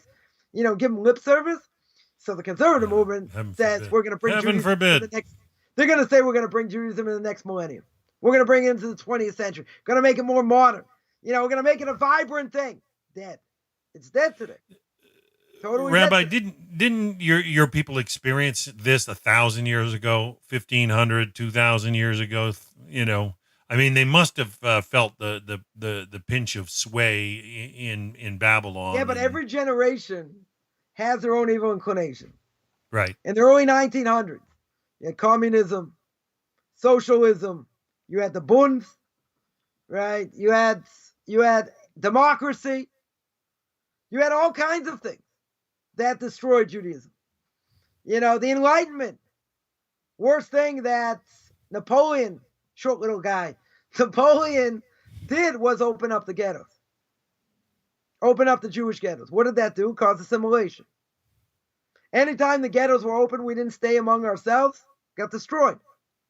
Spiritually, assimilated. It's a pattern. But each generation has their own, evil inclination. Is the pull of socialism strong today? I don't know, maybe in America today. Mr. Biden bringing it back or whatever. But socialism not so powerful today. Right? Communism, not so powerful today. Right? But the idea, if you look at Jews in general, secular Jews, we are the most read, most educated people out of any ethnic group in the world. Bar none. Who wins the most Nobel Prizes in science and math and in English? Jews! Exponentially. Makes no sense. We're 1/1000, probably less, of the world's population. But, we are the people of the book, right? If you're not studying Torah, what are you going to study? Other things. Be a doctor, be a lawyer. Whatever it is. It's your banner. Right, but most Jews, what's the most important thing to Jews is education. Not Jewish education. Maybe minimal Jewish education. Torah. What's the most important thing to Jews is education. That they should be educated, make themselves better, etc., provide for their families, etc. We are probably the most educated out of anybody, right? If you take a percentage of the Jews that have 4-year degrees, and MAs and pilot higher and deeper, and all that exponentially, I guarantee it's greater than anybody, any other nation. Because if we've won the most Nobel Prizes, or a significant amount based on our population, makes no sense. Because our soul so I'll explain to you why spiritually. Our soul is insatiable. It means what should satiate the soul? Torah. But the more Torah you learn, the more Torah you want to learn. But if you don't learn Torah, what are you gonna fill the soul with? Everything Garbage. else that you shouldn't. Yeah. Right. Sports, whatever, but it's going to be education. Right? People want to learn. There are people that, want to learn. And, we go to the top schools, top Ivy League schools in the States. You got plenty, and kids, and Jewish kids that get, in other schools or whatever, that's the whole point. Be highly educated, etc. It's but why? Why by Jews more than anybody else? You're going to say, well, Jewish parents are ingrained in that. Why? You want to know why? Because we're wired that way. We're wired that way from Mount Sinai. We're wired, God wants us to have Jewish scholarship, not secular scholarship. Doesn't mean we shouldn't make a living, and all that. But what's the emphasis? The emphasis is on learning Torah. The emphasis is being a rabbinic scholar. It's learning as much as we can to be the best we can. If you don't fill the soul with that, with Torah, what are you going to fill it with? What in the world are you going to fill it with? Secular knowledge. Right? That's what you're going to fill it with. You fill it with all kinds of garbage also. It's interesting. I took a course. One of the last courses I took in university, I took a joke course just to finish. And that was in about the New Age religions. Probably absolutely forbidden to take. But whatever, I took this last course and took a whole thing about Wicca, right? About witchcraft and whatever. And a lot of things I had to read. Who are the witches? Who are a lot of people involved in Wicca? Jews. So I always say, either we go all the way up to the top, we become the greatest of the greatest, as Jewish scholars or whatever, or we go all the way to the bottom. There's nothing in between. But if you don't fill that, insatiable soul with Torah, what are you going to fill it with? Right. Sports statistics. Well, cream rises to the top for a reason. What are you gonna fill it with? You fill it with Yeah. garbage. Essentially with garbage. Again, I'm not saying a person doesn't have to need certain knowledge, in order to have a profession. I don't need university for that. And especially if you go to a liberal arts school, what do you learn about? Sociology, right? Social science, history. I know someone who majored in Greek something or other. I forget what it was. this knowledge is useless. Useless. Totally useless. Right? Person wants to be a rabbinic scholar, okay. Person had to go to university. You got to make time to learn. That's the most important thing. Everything else is a waste of time. We're going to read Ecclesiastes, the book of Ecclesiastes, this next coming Shabbos, in the middle of Sukkot. Ecclesiastes written by who? By King Solomon. Right? Right? The most knowledgeable of all people. What did he say at the beginning?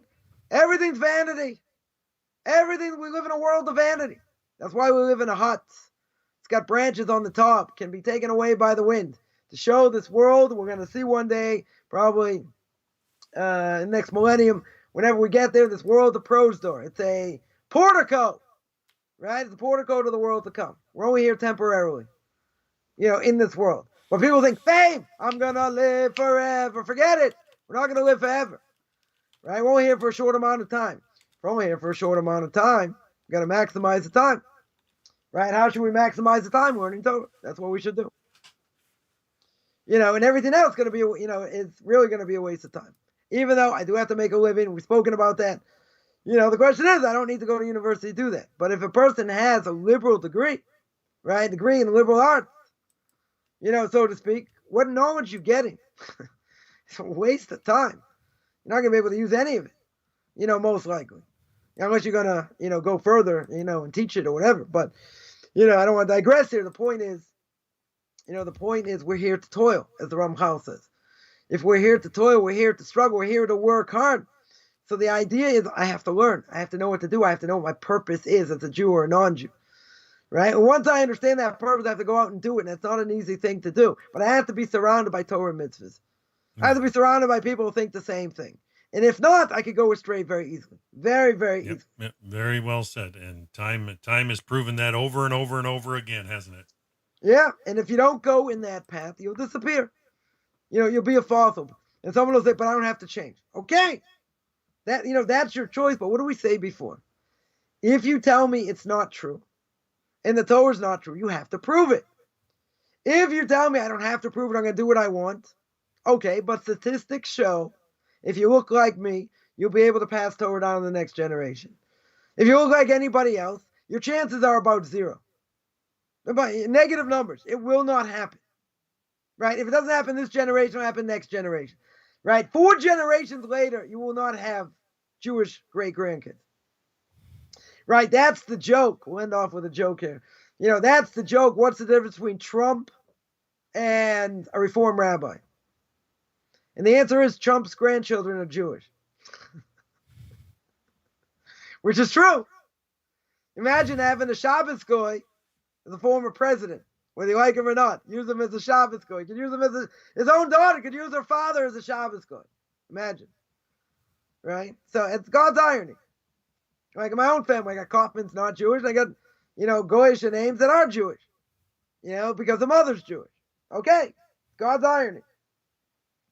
But that's the reality. So if you're going to tell me, well, Judaism shouldn't survive, but the Torah tells me it's forever. Even if there's not going to be so many Jews left. As long as the sun and the moon and the stars are out there. Yeah. Right. So even if it's not going to be the majority, and you're going to lose a lot of Jews along the way, we're still going to survive. Right. But they're going to look like me. The Jews that are going to survive are going to look like me because we're the only ones surviving after 4 generations. Because there was a study done in the early 1990s. There was a study done. You take 4 generations. 4 generations, secular Jew, Reform, Conservative, and Orthodox. Secular Jew, they don't have any descendants. Negative descendants. Reform, maybe have a couple. Conservative, maybe have a few more. Orthodox, plentiful. Plentiful. What does that show you? The statistics are only getting worse. By us, they're getting better. By them, it's getting worse. So statistically, which I'm very big into, statistics don't lie. You can manipulate them, but they don't lie. So if you're a secular Reform or Conservative Jew, you have about a 0 chance. Goose egg. 0 chance of passing it down to the next generation. And even if you do, it's not going to last very long. Even after 4 generations, you have a handful. They're going to disappear eventually. The only ones that have exponentially numbers after the 4th generation are us. So you have to now show me in the Torah where it says we're not going to survive. And that Judaism shouldn't survive and it was a good try. If you keep the Torah and the mitzvahs, Judaism will survive. It's eternal promise. If you don't, right, it's prophecy. You will disappear. You'll assimilate, and that's it. And we're doing that by ourselves. No one's putting a gun to our head like Hitler Yamach. No one's putting a gun to our head. We're assimilating ourselves because it doesn't mean anything to most people, and that's sad. It's very, very sad. But that's where things seem to be going. But a great rabbi once told me recently that the Jews that are going to survive, even if you lose 90% of the Jews are going to survive, going to be strong. You're not going to save all the Jews. You can't save them all. But the ones that do survive, that stay strong, pass Torah down, they're strong as fire. So that's the Jerusalem's going to be left. It's going to be a handful. It's going to be 10%. Maybe a little bit more. Maybe a little bit more. Even though my son-in-law told me today, the end of Malachi says that when Elijah comes, he's going to bring all the Jews to repentance. So I don't know. I don't know how that's going to work. How they're going to survive. It's a good question. Right? It's a good question. If he's really going to do that, then I'm totally wrong here. But the way it looks right now, 90% are going to disappear spiritually, and 10% are going to survive. Right? Or maybe a little bit more, depending how much we multiply. Well, I think when they pass a point of amalgamating or melting in the pot, they don't want to identify with anymore. And so I guess they don't count. They discount themselves, right, at that point. Yeah. Like I said, if we would count everybody, the problem is in the Reform movement, they didn't do any conversions. Right? They're now starting to do conversions. But many years ago, they didn't want to do conversions. They just included non-Jews. So you know what that means? 60, 70% of their synagogues are all non-Jews. Forget conversion. I'm not saying that conversion's bad, which it is, but they didn't even do conversions. Right? So most of their synagogues are non-Jews. Conservative, I'm not gonna say much better. Not that the conservatives are worth very much either. That they're conversions. Right? But at least they tried to do something, but most of their congregations also. You got 60, 70%. Into marriage. So again, you can believe what you want. I don't believe in oral tradition. I don't believe this and this and that. Okay, does it work? Show me it works. If it doesn't work, you don't have anything to stand on. You don't have a leg to stand on. And that's really the bottom line. So I guess we'll end with that, and we'll have part 5 next week, regular time. All right, Hashem willing, and we hope that you have a wonderful week in the Sukkos. Yeah, it should be nice and warm. It's going to be about 25, 26, about 80 degrees during the day. We're starting to dip in my area. About 17, 18 at night. It's going to be beautiful weather at night. Nice. Good weather to sleep, sleeping in the sukkah, hopefully. What's the prognosis for rain? Any rain? Inspiring time. No rain on the horizon there? It doesn't rain here usually. Usually one time during Sukkot, maybe we'll get a little bit of rain, but it usually doesn't rain before. Usually doesn't rain in Sukkot. Outside of Israel, definitely can rain. Definitely can snow. In some places, it gets really cold. It's one thing I don't miss about being in New Jersey. It's like it's cold now, right? Oh, yeah. Even Sukkot is early, where it can come early in September. It can be cold at night. Not that you would be exempt from sleeping in the sukkah, but it can get 10, 12 degrees Celsius. About 50 degrees. I think it's still good weather, but some people say it's really cold. I know people have gotten snow living in certain places. And that's a little bit much. Getting snow in October. Let's say when Sukkot can fall very late. But in Israel, usually even in October the weather's very good. It's still pretty warm. It can get hot also, right? But it's usually very warm, and at night it's cool. It can't get better than that. So yeah. Rabbi, are you still doing classes up north this week? I stopped before. Until after Sukkot. I stopped. Yeah, till after Sukkot. We're gonna continue. We're gonna continue with classes up there, and I am back on Tanakh Talk. We're gonna do tomorrow night, tomorrow afternoon. Tomorrow afternoon, for most people, will be 12:30 Eastern time, 7:30 my time, which we're going to speak about convert part 2, about if converts can have positions of leadership, which is got a lot of comments in my last video. So yeah, very controversial, putting Tanakh Talk back on the map, getting them as good ratings as we are here. So yeah, hopefully I'll be back on track tomorrow. It was a beautiful class. I do encourage everybody to check you out on tomorrow's Tanakh Talk. For me, Rabbi, I have a class shortly after that starts with my Rabbi, Chaim Goldberg of the Noahide World Center, so I may not be able to sit through it. I'll have to catch the thing after the fact.